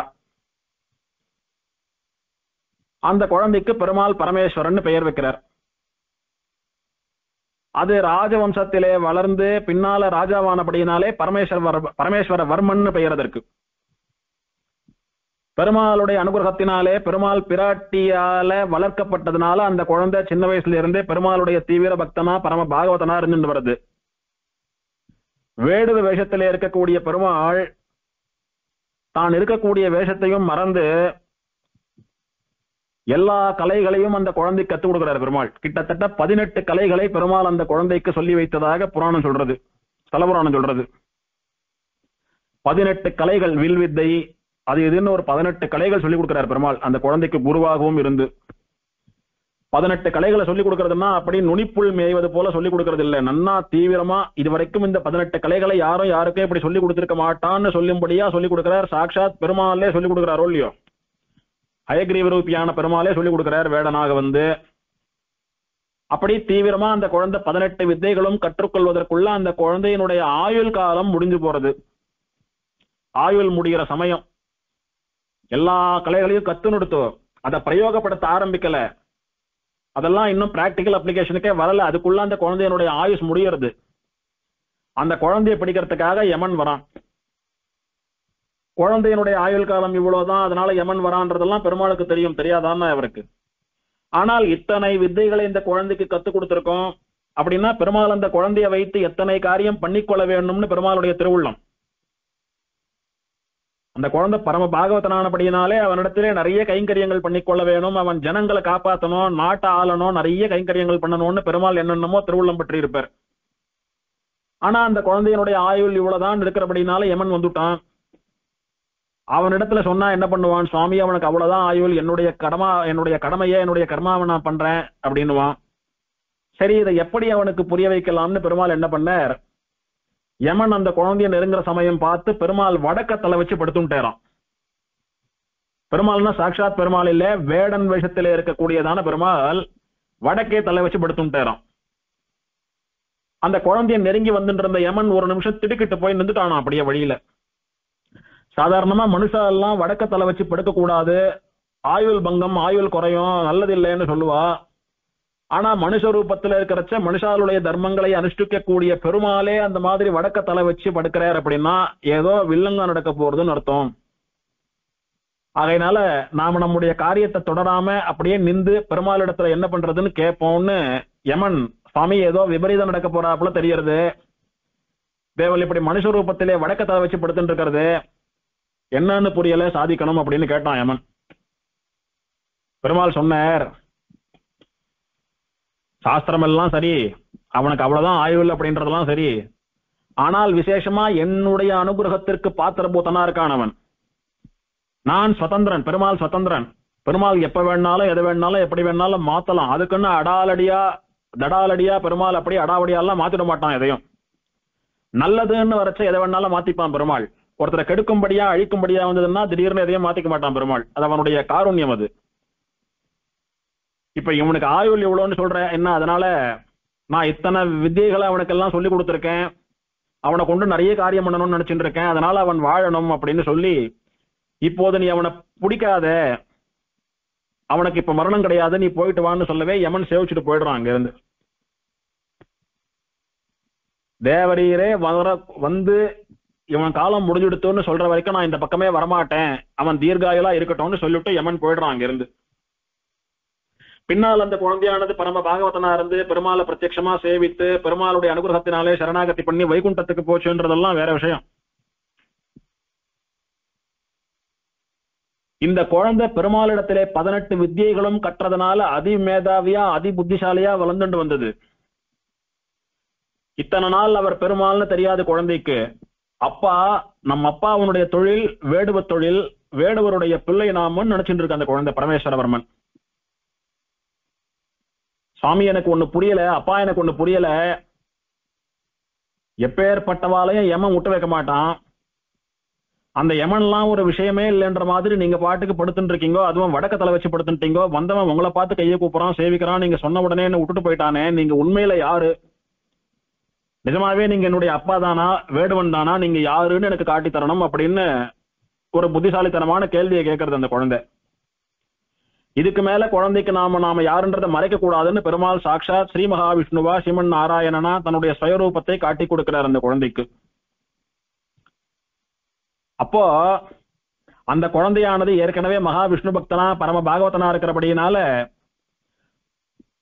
தன்னுடைய அப்பாவாக வந்து தன்னை வளர்த்து தனக்கு 18 கலைகளையும் சொல்லிக் கொடுத்து தன்னை எந்நேரமும் தன் மடியிலேயே வைத்து காப்பாற்றியது சாட்சாத் தான் வணங்கக்கூடிய தெய்வமான ஸ்ரீமன் நாராயணன் தான் அப்படின்னு தெரிஞ்சுட்ட அந்த க்ஷணம் அப்படியே புல்லரிச்சு போயிடுத்து அந்த குழந்தைக்கு. சாட்சாத் நான் வணங்கக்கூடிய தெய்வம் பரமேஸ்வரனான எம்பெருமானே என்னிடத்திலே வந்து அனுகிரகம் பண்ணி என் கூடவே இருந்தானா,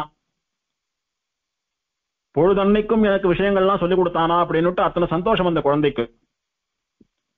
அப்ப பெருமாள் சொல்றார், நான் வந்த காரியம் ஆயிடுத்து, உன்னை நல்ல விதத்திலே உனக்கு எல்லா கலைகளையும் போதித்து உன்னை ஒரு ஆகச்சிறந்த பண்டிதனா மாத்தணும்னு வந்தேன், இன்னைக்கு அந்த மாதிரி தயார் பண்ணிட்டேன், உன்னுடைய ஆயுள் கண்டத்தையும் தீர்த்து வைத்து உனக்கு தீர்காயுள்னு யமனே ஒதுங்கி போயிட்டான் கையை கூப்பிட்டு.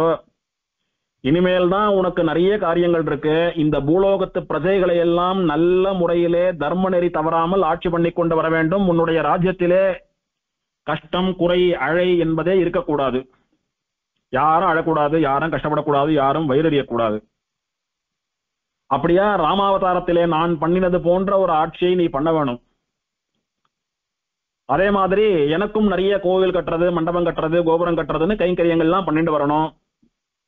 உன்னுடைய கர்மாவையும் பண்ணிக்கொண்டு பக்தியையும் பண்ணிக்கொண்டு மகா பாகவதனாக இருந்து கடைசியில என்னுடைய திருவடிகளை வந்து சேர்வாயாகன்னு பெருமாள் அனுகிரகம் பண்ணிட்டு மறைஞ்சு போயிடுறார், பிராட்டியும் மறைஞ்சுடுறா.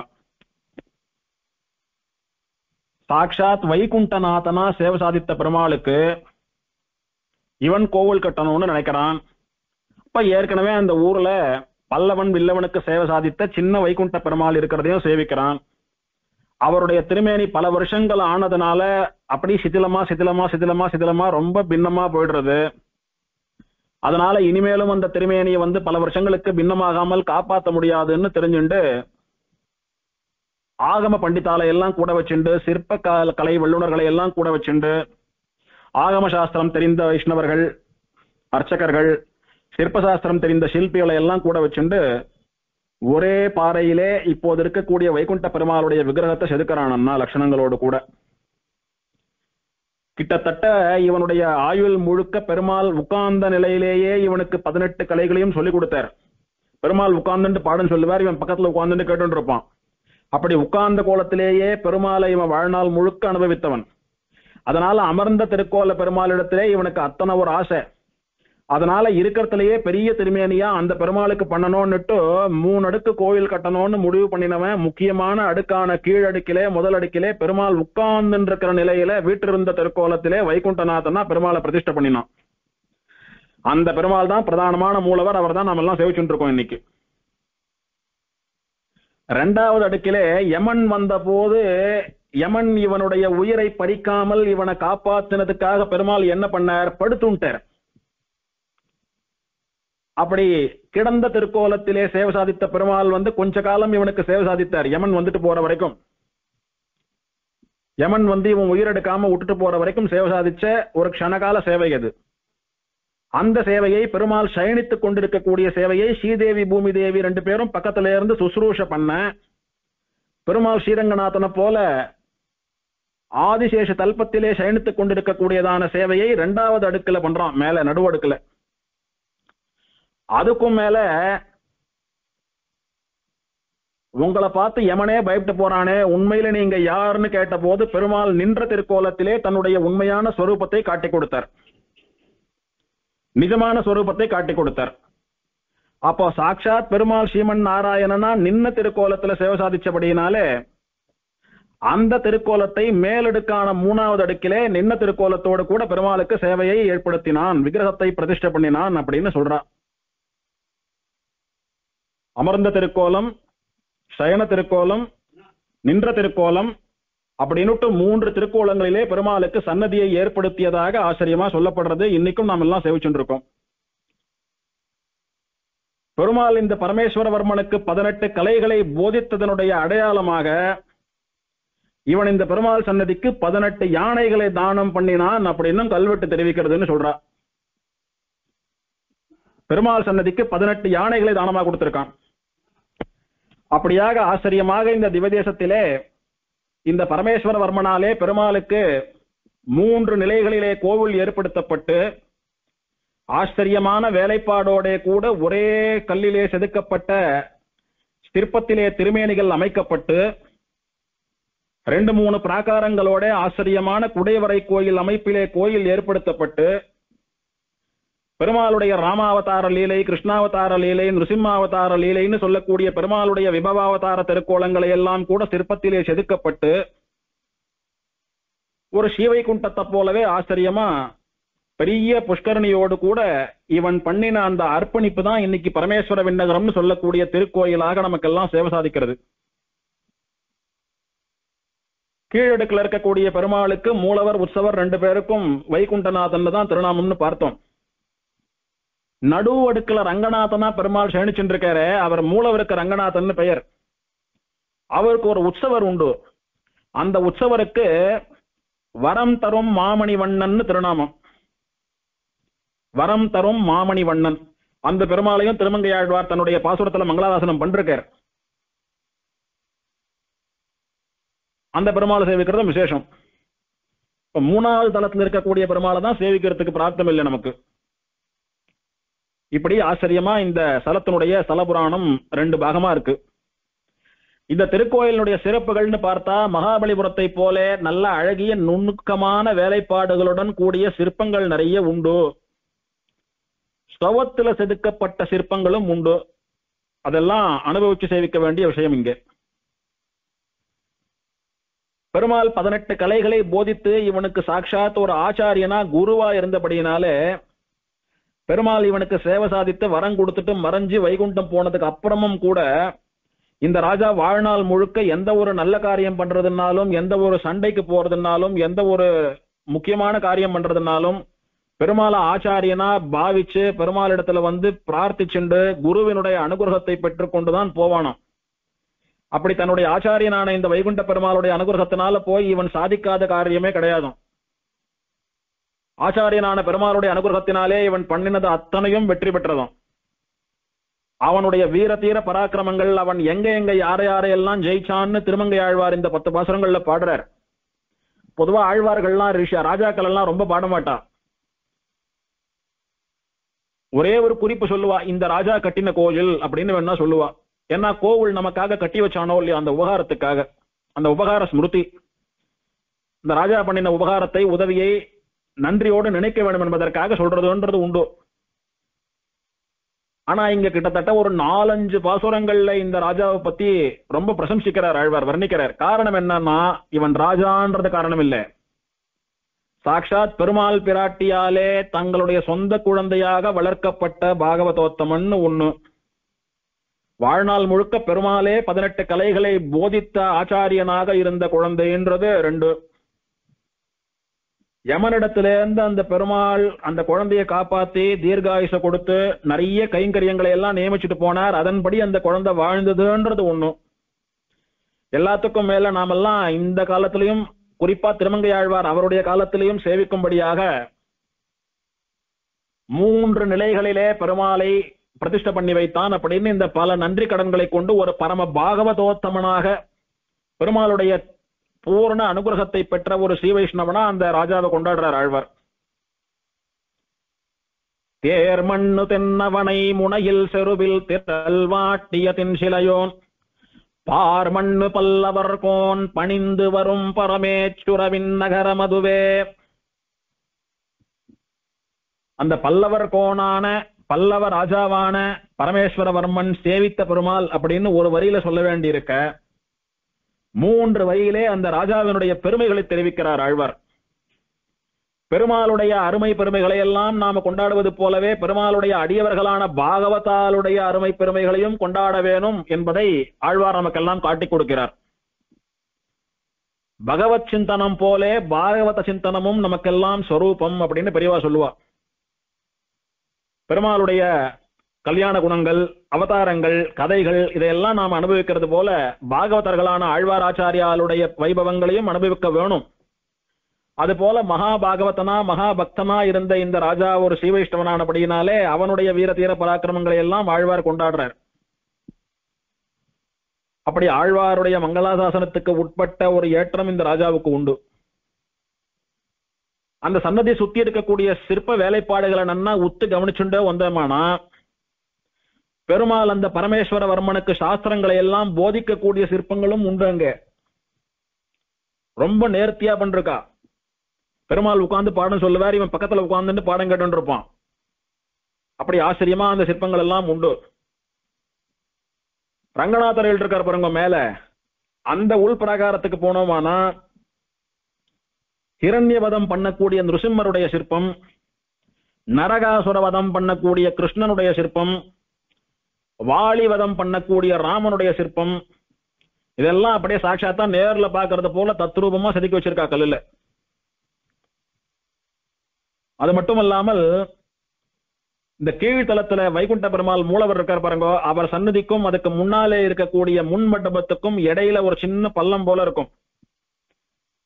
இடைக்கழின்னு சொல்லுவோம் தமிழ்ல, தேகலின்னு சம்ஸ்கிருதத்துல சொல்றோம், நம்ம ஆத்துல ரேழின்னு சொல்லுவோம், வெராண்டா காரிடர்னு சொல்ற மூலியம். அது மாதிரியான இடத்துல இந்த ராஜாவானவன் சுரங்கப்பாதை ஏற்படுத்தினானாம்.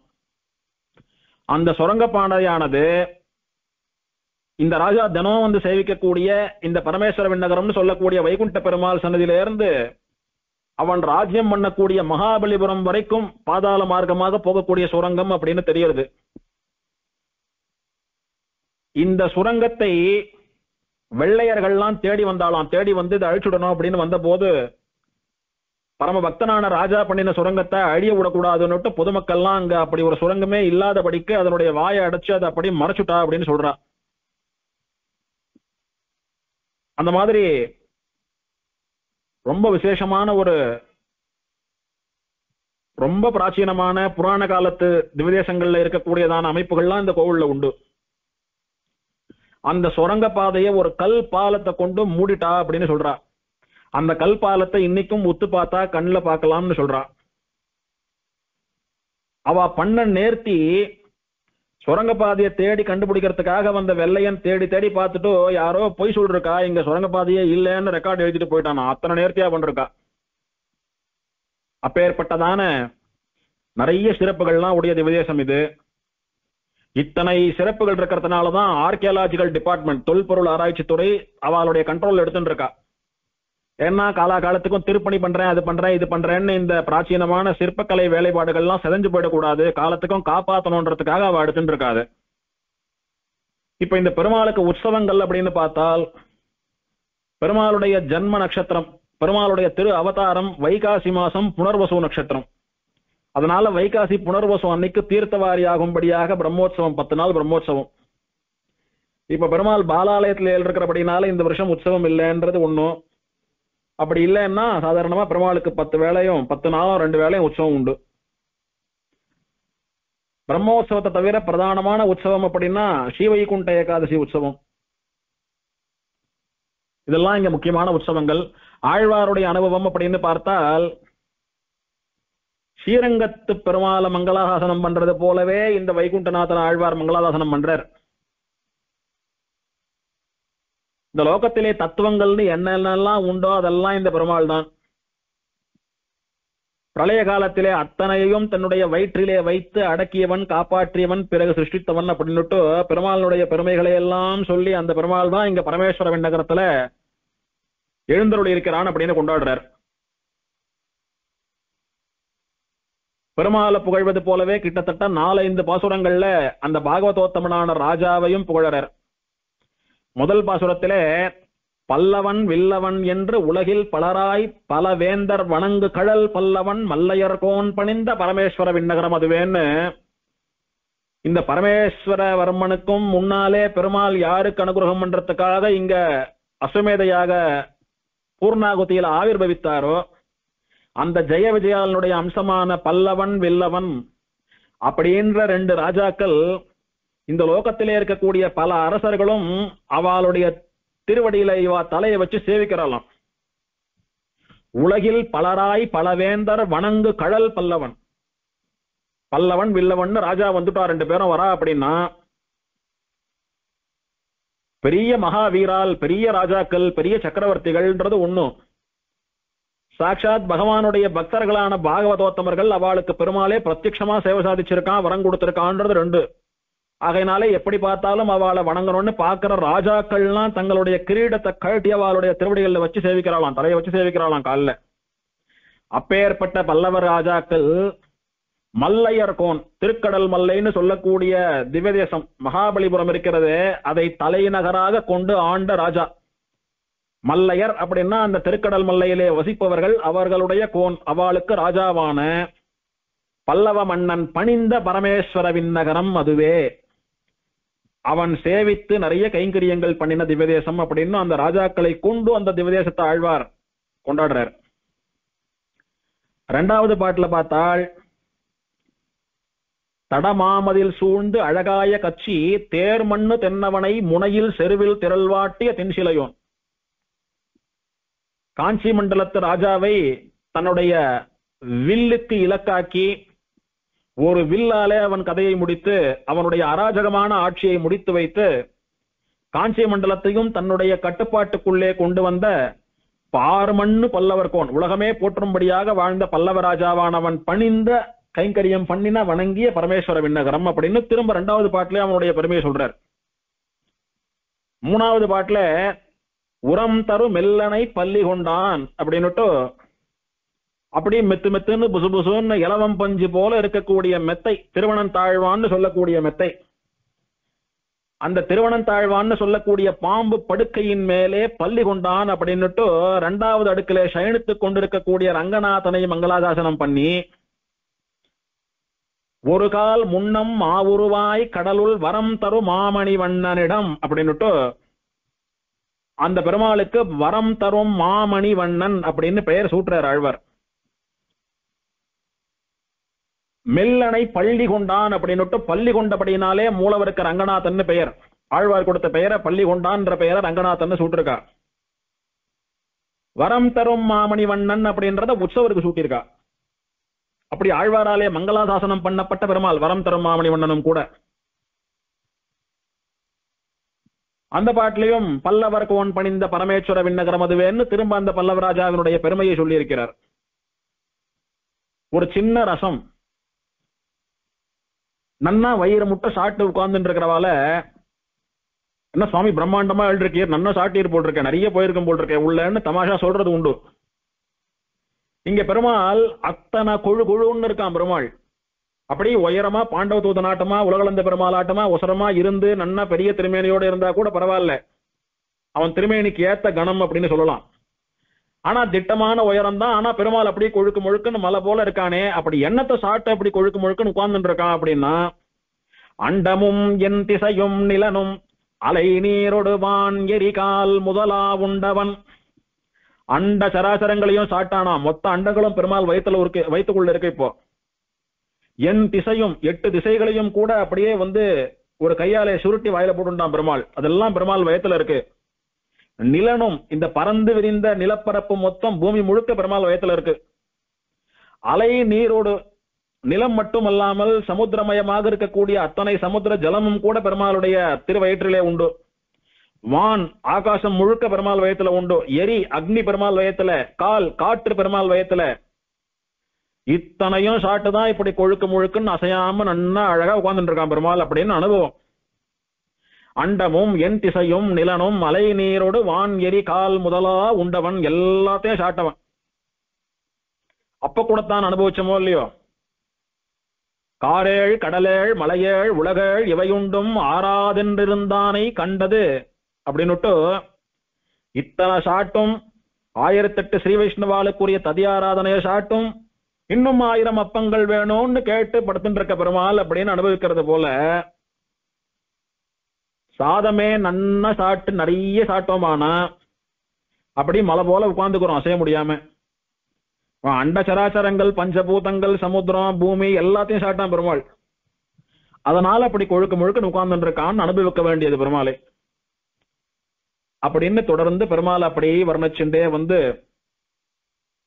பார்மண்ணு தொல்புகழ் பல்லவர் கோன் பணிந்த பரமேஸ்வர விண்ணகர் அப்படின்னுட்டு இந்த உலகமெல்லாம் பரவி இருந்த தொன்மையான புகழை நிலைத்த புகழை உடைய பல்லவ மன்னன் வணங்கிய பெருமாள் அப்படின்னு இந்த பரமேஸ்வர விண்ணகர பெருமாளை கொண்டாடுற. அவன் விஷயமா திருமங்கையாழ்வார் பாடின இந்த 10 பாசுரங்களை சேவிக்கிறவா திருமாமகள் தன் அருளால் உலகில் தேர் மன்னராய் ஒளிமா கடல் சூழ் செழுநீர் உலகாண்டு திகழ்வர்களே. தாயாருடைய அனுகிரகத்தினாலே பூரண ஐஸ்வர்யம் நிறைய பெற்று சக்கரவர்த்திகளா ராஜாக்களாக வாழ்வார்கள் இந்த உலகத்திலே அப்படின்னுட்டு இந்த வைகுண்ட பெருமாள் விஷயமான 10 பாசுரத்தை பக்தியோட சேவிக்கிறவாளுக்கு வைகுண்டவள்ளி தாயாருடைய அனுகிரகத்தினாலே நல்ல ஐஸ்வர்யம் கிடைக்கும். நல்ல ராஜாக்களா சக்கரவர்த்திகளா செல்வந்தர்களா இருப்பா. ஜன்மாவினுடைய முடிவிலே வைகுண்டவல்லி வைகுண்டநாதனுடைய திருவடிகளான வைகுண்ட வாசமும் பிராப்தமாகும் அப்படின்னு இதுக்கு தாத்பரியம். பெருமாள் தாயார் அப்படின்னா சாட்சாத் இந்த கேவலம் இந்த அழியக்கூடிய நிலையில்லாத ஐஸ்வர்யத்தை மாத்திரம் கொடுக்கிறவா இல்லை, அதோடு கூட சாஸ்வதமான ஐஸ்வர்யமான சிவைகுண்டத்தையும் கொடுக்கிறவா அப்படின்னு எல்லாம் ஆழ்வார் இந்த எம்பெருமான் அனுபவிக்கிறார். இந்த எம்பெருமான மங்களாதாசனம் பண்றச்ச இவன் பரமபதநாதனோ இல்லையோ, அந்த பரமபதநாதன்ல இருந்து வந்த அவதாரங்கள் யாரெல்லாம் இருக்கா? கஜேந்திரனுடைய துயரம் தீர்த்த கஜேந்திர வரதன், பிரளய காலத்திலே எல்லாவற்றையும் வயிற்றுக்குள்ளே அடக்கி ஆண்ட ஆளிலை கண்ணன், காளிய நர்தனம் பண்ணின கண்ணன், ஹிரண்ய சம்ஹாரம் பண்ணின நிருசிம்மன், வாமனனா திரிவிக்ரமனா உலகளந்த திரிவிக்ரமன், குரங்குகளை கொண்டு கடலிலே அணை கட்டிய சக்கரவர்த்தி திருமகன், நப்பின்னை பிராட்டிக்காக 7 ரிஷபங்களை அடக்கிய கிருஷ்ணன் அப்படின்னுட்டு எந்த வைகுண்டநாதனானவன் இத்தனை விபவாவதாரங்களை எடுத்தானோ அவனுடைய பெருமைகளை எல்லாம் வர்ணித்து இந்தந்த அவதாரத்திலே இந்தந்த வீரதீர பராக்கிரமமான சேஷிதங்களை எல்லாம் பண்ணின வைகுண்டநாதன் தான் இந்த பரமேஸ்வர விண்ணகத்துல எழுந்தருளி இருக்கான் அப்படின்னு ஆழ்வார் அனுபவித்து இந்த பதிகத்தை தலை கட்டுகிறார். பிள்ளை பெருமாள் ஐயங்காருடைய ஆச்சரியமான அனுபவம். பதத்தமிழால் தன்னையே பாடுவித்து என்னை தன் பதத்து அடியார்க்கே ஆட்படுத்தான் இதத்த பரமேச்சுரவின் நகரான் பல ஆண் வரமேச்சு உரல் அணைந்தமால். இந்த வைகுண்ட பெருமாள் இருக்கானே தன்னுடைய அடியவர்கள் மேல ரொம்ப தீராத காதல் கொண்டவனாம். தன்னை நேசிக்கிறவா, தன்னை ஆராதனம் பண்றவா, தன்னிடத்துல பக்தி இருக்கிறவாள் எல்லாம் பார்த்தான்னா இவன் அப்படியே உருகுவானாம். பொதுவா பெருமாளை பார்த்தாதான் பக்தா உருகிறது வழக்கம். ஆனா அதுக்கு அப்படியே நேர்மாறா இந்த பெருமாள் பக்தாளை பார்த்தா இவன் உருகுவானாம், அப்படி நெகிழ்ந்து போவானாம் பெருமாள். அவளை இன்னும் தன் கிட்டக்க சேர்த்து போனான் பெருமாள். அதுக்கு என்ன உதாரணம் அப்படின்னு கேட்டால், யாரோ பண்ண தப்புல ஒரு குழந்தை பிறந்தது, அங்க 3 தேவிகள் இருக்கா, 3 பெருமாள்கள் இருக்கா, அவ இருக்கா, 3 மூர்த்திகள் இருக்கா. இத்தனை பேர் இருக்கிறச்ச கருணை அப்படின்னு வந்த உடனே இவன் வேடுவனாக வந்து அந்த குழந்தையை வளர்த்து அதுக்கு ஆய கலைகள் 18ஐயும் போதனை பண்ணி வாழ்நாள் முழுக்க அதை இருந்து எமன்கிட்ட போராடி அதுக்கு தீர்காயச கொடுத்து அதுக்கு அனுகிரகம் பண்ணி நிறைய வரவெல்லாம் கொடுத்துட்டு போறானே. இதுக்கெல்லாம் காரணம் அந்த குழந்தைக்கு இவனிடத்துல இருந்த பக்தி தான் காரணம், வேற ஒண்ணுமில்லை. அப்படி தன் அடியவர்களை கூடவே இருந்து கண்காணித்து கண்ணில் வச்சு பொத்தி பொத்தி காப்பாத்துறவனா இந்த பெருமாள். அந்த பெருமாள் என்ன பண்ணான் தெரியுமோ? பல ஆண் வர பல பசுக்கள் அப்படி ஒன்னா சேர்ந்து கூட்டமா திரண்டு வரச்ச மேய்ச்சு, அப்படின்னா அந்த பசுக்களை எல்லாம் மேய்த்து மாடெல்லாம் மேய்ச்சு உரல் அணைந்த மால் யசோதை பிராட்டின்னு சொல்லக்கூடிய தன்னுடைய பக்தியினுடைய அன்புக்கு கட்டுப்பட்டு அவளாலே உரலிலே கட்டி போடப்பட்டு யாருக்கும் கட்டுப்படாத யார் கட்டுக்கும் அடங்காத பரதத்துவமானது அவளுடைய பக்தின்னு சொல்லக்கூடிய சின்ன கயத்துல கட்டுப்பட்டு அந்த உரல்ல கட்டுண்டு நின்னுது. பக்தர்களுக்காக மாட மேய்க்கிறது, பக்தைக்காக உரல்ல கட்டுண்டு நிக்கிறது.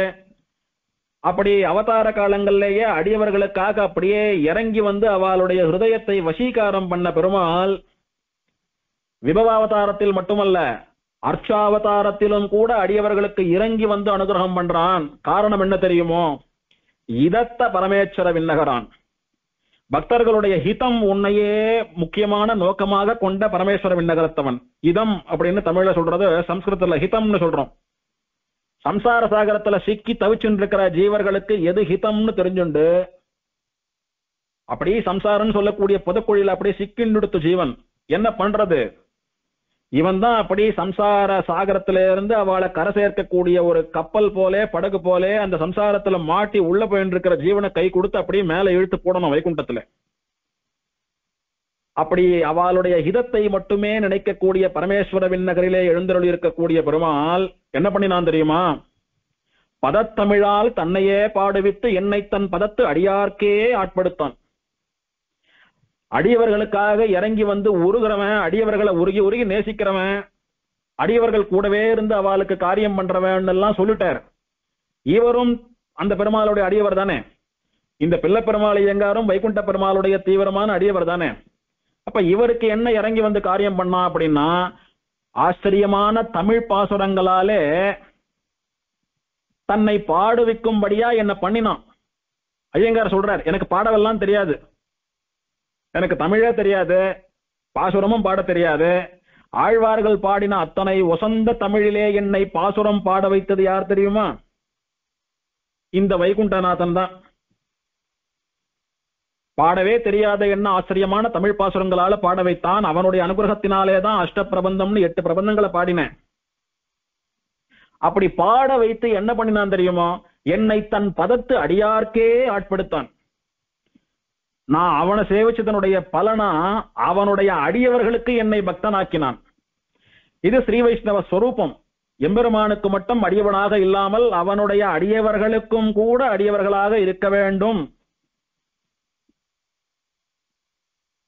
ராமானுஜ சூத்திரந்தாதியினுடைய கடைசியில, ராமானுஷா உன்னிடத்துல வைக்கிற பிரார்த்தனை ஒண்ணுதான், உன்னுடைய அடியவர்களுக்கு என்னை அங்கு ஆட்படுத்தே.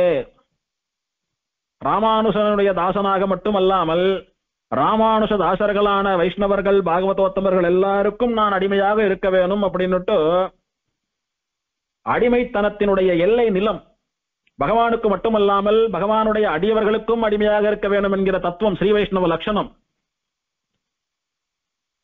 மற்றுமோர் தெய்வம் உளதென்றிருப்பாரோடு உற்றிலேன், உற்றதும் உன் அடியார்க்கு அடிமை.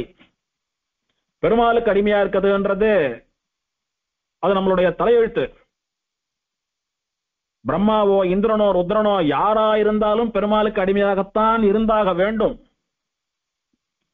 ஏன்னா எல்லாரையும் படைச்சு எல்லாரையும் காப்பாத்திட்டு இருக்கிற சுவாமி அவன். தாயார் தோப்பனார் சுவாமி எல்லாம் அவன் தான், ஈஸ்வரன் எல்லாம் அவன் தான். அதனால எல்லாரும் அவனுக்கு அடிமைன்றது அது சுபாவ சித்தம். அது ஆனால் அவன் அடியவர்களுக்கும் அடிமையாக இருக்க வேணும் என்பது அது நம்முடைய சொரூபம். அது அப்படி இருந்தால் பெருமாளுக்கு நம்மள ரொம்ப பிடிக்கும். அவனிடத்திலே அடியவர்களா இருக்கிறத காட்டிலும் அவனுடைய அடியவர்களிடத்திலே அடிமையா இருந்து கைங்கரியம் பண்றது இன்னும் பிடிக்கும் பெருமாளுக்கு. அவனுக்கு கைங்கரியம் பண்றவாளை விட அவனுடைய அடியவர்களான பாகவதாளுக்கு ஆச்சாரியாளுக்கு கைங்கரியம் பண்றவாளை இன்னும் சீக்கிரம் கிட்ட சேர்த்துக்கிறான் பெருமாள். ஆகையினாலே நான் அவனை சேவிச்சதனுடைய லாபமா அவன் என்ன பாசுரம் பாட வச்சான். எனக்கு ஒன்னும் தெரியாது. ஆழ்வார கொண்டு திருவாய்மொழி பாடினது போல என்ன கொண்டு இந்த அஷ்டபிரபந்தத்தை பாடி வைத்தான். என்னால் தன்னை இன் தமிழ் பாடிய ஈசனை அப்படின்னு நம்மாழ்வார் சொன்னது போல என்னை கொண்டு இந்த பிரபந்தத்தை பாட வைத்தான். நான் பாடினதுக்கு பலனாக தன்னுடைய அடியவர்கள் திருவடிகளிலே என்னை கைங்கரியம் பண்ணும்படியா எனக்கு பாகவத சேஷத்துவத்தையும் கொடுத்தான் இந்த எம்பெருமான் அப்படின்னு இவன் பண்ண உபகாரங்களை எல்லாம் பிள்ளை பெருமாள் ஐயங்கார் சொல்லி காட்டுறார். இவன் கிருஷ்ணாவதாரத்துல என்ன பண்ணினா, இந்த பரமேஸ்வர விண்ணகரான அர்ச்சாவதாரத்துல என்ன பண்ணினா, எனக்கு என்ன பண்ணினான்னு 3 விதமான அனுபவங்களையும் தெரிவித்து அடியேன் தாசன்னு இவன் திருவடிகள்ல போய் உழக்கூடிய அடியவர்களுக்கு இறங்கி வந்து காரியம் பண்ணக்கூடிய பெருமாள்னு காட்டி கொடுக்கிறார். பதத்தமிழால் தன்னையே பாடுவித்து என்னை தன் பதத்து அடியார்க்கே ஆட்படுத்தான். இதத்த பரமேச்சுர விண்ணகரான் பல ஆண் பரமேற்று உரல் அணைந்தமால். விஷ்ணு ஸ்தலாதர்சத்திலே இருக்கும்படியான தியான ஸ்லோகம். யத்ர ஐரம் மத தீர்த்தம் அத்புததமம் வைகுண்டவல்லீரமா பிரத்யக் திக்வதனோ முகுந்த கச்சரம் தத்பல்லவாபீஷ்டதம் யத்ர ஆசீன சயான பாதகமனஹ திஷ்டன் அநேகாக்ருதிஹ தத்ர ஸ்ரீ பரமேஸ்வராம்பரபுரே வைகுண்டநாதः பரஹ. யத்ர ஐரம் மத தீர்த்தம், அங்கு ஐரம் மதம்னு சொல்லக்கூடிய ஸ்ரீவைகுண்டத்திலே பிரவகிக்கக்கூடியதான தீர்த்தம், அத்புததமமான தீர்த்தம். அத்புதம் அப்படின்னா அற்புதம், ஆச்சரியம். அத்புத தமம் அப்படின்னா ஆச்சரியங்களுக்குள்ளும் ஆச்சரியம். ஒரு தீர்த்தம் அப்படின்னா தரதி இது தீர்த்தகான்னுட்டு அதுல ஸ்நானம் பண்றவனுடைய பாவத்தை நீக்கணும், அதுக்குதான் தீர்த்தம் அப்படின்னு பெயர். தரதி இது தீர்த்தகா, ஸ்நானம் பண்ணுபவனுடைய பாவ கடலில் இருந்து அவனை தாண்டுவிப்பது எதுவோ அது தீர்த்தம். அது அந்த ஜலம் பண்ணக்கூடிய அற்புதம். அந்த அற்புதத்தை ஒரு ஜலம் பண்ணித்துனா அது தீர்த்தமாறுது. சாதா ஜலத்துக்கும் தீர்த்தத்துக்கும் என்ன வித்தியாசம்னா, சாதா ஜலத்துல தீர்த்தம் ஆடினா உடம்புல இருக்கிற உஷ்ணம் குறையிறது, உடம்புல இருக்கிற அழுக்கு போறது. பாவத்த தோஷத்தை எல்லாம் சேர்த்து போக்குறதுன்னா அது தீர்த்தமாறுது. தரதி இது தீர்த்தகா, அதுதான் தீர்த்தம் பண்ணக்கூடிய அற்புதம். ஆனால் இது அற்புத தமம் அப்படின்னா அற்புதத்திலேயே வசந்த அற்புதம், பெரிய அற்புதம். என்ன அப்படி அற்புத தமம் அப்படின்னா, தீர்த்தம் ஆடினாதான் அப்படின்னு இல்லை, பார்த்தாலே கூட பாவத்தை நீக்கக்கூடியது. கேவலம் பாவத்தை நீக்கக்கூடியது மட்டுமல்ல, சரணாகதி பண்ணக்கூடிய புத்தியை கொடுத்து ஸ்ரீவைகுண்ட தீர்த்தத்திலே தீர்த்தம் ஆடிட்டே இனிமேல் நீ இருக்க வேண்டிய இடம் ஸ்ரீவைகுண்டம் தான். அதுக்கு நீ பண்ண வேண்டிய காரியம் வைகுண்டவல்லியையும் வைகுண்டநாதனையும் சரணாகதி பண்ணணும் அப்படின்னு பரநியாசத்திலே மூட்டி விடக்கூடிய அத்புத தமமான பெரிய அற்புதத்தை பண்ணக்கூடிய தீர்த்தம். அந்த ஐரம்மத தீர்த்தம்னு சொல்லக்கூடிய தீர்த்தத்தினுடைய கரையிலே வைகுண்டவல்லி ரமா, தாயார் வைகுண்டவல்லி என்கிற பெயரோடு கூட எழுந்தருள் இருக்கிறாள். பிரத்யக் திக் வதனோ, மேற்கு நோக்கிய திருமுக மண்டலத்தோடு கூட முகுந்த கச்சரம், கஹா அப்படின்னா ஆகாசம், கச்சரம் அப்படின்னா விமானம், முகுந்த கச்சரம் அப்படின்னா முகுந்த விமானம். முகுந்த விமானத்துக்கு கீழே முகுந்த விமானத்தினுடைய நிழலிலே தத் பல்லவ அபீஷ்டதம், அந்த பல்லவ ராஜாவிற்கு அவனுடைய அபீஷ்டங்களை விருப்பங்களை எல்லாம் நிறைவேற்றி கொடுத்தவனாக, எத்திர ஆசீன, அங்கு அமர்ந்த திருக்கோலத்திலே வைகுண்டநாதனாக, எத்திர சயான, அங்கே சயன திருக்கோலத்திலே ரங்கநாதனாக, எத்திர பாதகமனகா, அங்கே கால்களிலே நின்று கொண்டிருக்கக்கூடிய திருக்கோலத்திலே நின்ற திருக்கோலத்திலே ஸ்ரீனிவாசனாக, திஷ்டன்னு அநேகாக்கிருதிகி, அநேக ஆக்கிருதிகி, பல உருவங்களிலே பல கோலங்களிலே எழுந்தருள் இருக்கிறவன். தத்ர ஸ்ரீ பரமேஸ்வர அம்பரபுரே, அம்பரம் அப்படின்னாக்க ஆகாசம்னு அர்த்தம். தமிழ்ல விண் அப்படின்றோம், புறம் அப்படின்னா நகரம், அம்பரபுரம் அப்படின்னா விண்ணகரம். என்ன விண்ணகரம் அப்படின்னா பரமேஸ்வர அம்பரபுரம், பரமேஸ்வர விண்ணகரம் என்கிற திவதேசத்திலே வைகுண்டநாதகா, வைகுண்டநாதன் என்ற பெயரோடு கூட பரஹா, பரம்பொருள் விளங்குகிறது. திருப்பரமேஸ்வர விண்ணகரம் என்கிற திவ்யதேசத்திலே பரம்பொருளான எம்பெருமான் வைகுண்டநாதன் மேற்கு நோக்கிய திருமுக மண்டலத்தோடு கூட ஐரம்மத தீர்த்தக்கரையிலே முகுந்த விமான நிழலிலே வைகுண்டவள்ளி தாயாரோடு கூட அமர்ந்த கிடந்த நின்ற என்று பல வடிவங்களிலே பல்லவ மன்னனுக்கு காட்சி கொடுத்து அவனுடைய விருப்பங்களை எல்லாம் நிறைவேற்றினவனாக எழுந்தருளியிருக்கிறார் அப்படின்னு இந்த ஸ்லோகம் வர்ணிக்கிறது. ஆச்சரியமா 3 நிலையில் இருக்கக்கூடிய பெருமாளையும் சேர்த்து சொன்ன ஸ்லோகம். தீர்த்தம், விமானம், தாயார் எல்லாரையும் சேர்த்து கொண்டாடின ஸ்லோகம். யத்ர ஐரம் மத தீர்த்தம் அத்புததமம் வைகுண்டவல்லீரமா பிரத்யக்திக்வதனோ முகுந்த கச்சரம் தத்பல்லவாபீஷ்டதம் யத்ர ஆசீன சயான பாதகமனஹ திஷ்டன் அநேகாக்ருதிஹி தத்ர ஸ்ரீ பரமேஸ்வராம்பரபுரே வைகுண்டநாதः பரஹ ஸ்ரீமதே வைகுண்டவல்லி நாயிகா சமேத ஸ்ரீ வைகுண்டநாத பரபிரம்மனே நமஹ. கடைசியா ஒரு தகவல் சொல்றேன் அடியேன். திருமலை நம்பிகளுடைய வம்சத்திலே வந்தவர்கள் நாவல்பாக்கம் தாத்தாச்சாரியர்கள். திருமல நம்பிகள் காலத்திலிருந்து திருமலையில திருவேங்கடமுடையானுக்கு கைங்கரியங்கள்லாம் பண்ணிட்டு இருந்து நாளடைவுல இப்போதுல இருந்து சரியா ஒரு 600 வருஷத்துக்கு முன்னால அல்லது ஒரு 650-700 வருஷத்துக்கு முன்னால திருமலையில இருந்து காஞ்சிபுரத்துக்கு வந்துடுறா. கொஞ்ச நாள் வந்து கிட்டத்தட்ட ஒரு 3 தலைமுறைகள் வைகுண்ட பெருமாள் சன்னதியிலே வேத பாராயணம், திருமஞ்சன கட்டியம் சேவிக்கிறது, தீர்த்த கைங்கரியம், அந்த மாதிரி பிரதானமான கைங்கரியங்கள் எல்லாம் பண்ணிட்டு வரா. ஒரு 2-3 தலைமுறைகள் பரமேஸ்வர விண்ணகரம் பக்கத்திலேயே அக்ரஹாரத்தை ஏற்படுத்திண்டு அந்த பெருமாளுக்கு எல்லா கைங்கரியங்களையும் பண்ணிட்டு அந்த பெருமாளை அனுபவிச்சுண்டு வைகுண்டநாதனா இருக்கிறபடினால எல்லா கைங்கரியங்களையும் பண்ணிட்டு அங்க நித்தியவாசம் பண்ணிட்டு வரா பெரியவாள்லாம். அப்போதான் ஒரு ராஜாவாலே ஸ்ரோத்ரிய அக்ரஹாரமா நாவல்பாக்கம் அக்ரஹாரத்தை தானம் கொடுக்கப்பட்டு தங்களுடைய குலதெய்வமான திருமலையில இருக்கக்கூடிய திருவேங்கடமுடையான அங்க பிரதிஷ்டை பண்ணணும்ன்றதுக்காக அப்போ திருமலையில இருந்த பிரதான அர்ச்சகரை வரவழைத்து வைகானச சாஸ்திரப்படி திருவேங்கடமுடையானுக்கு ஒரு திருமேனி ஏற்படுத்தி வைகான சாஸ்திர ரீதியிலே அங்க சித்திர மாசம் சிரவணத்தன்னைக்கு பெருமாளை பிரதிஷ்டை பண்றா. அதுல இருந்து நாவல்பாக்கத்துல காலங்காலமா வாழ்ந்துட்டு வரா இன்னைக்கு வரைக்கும்.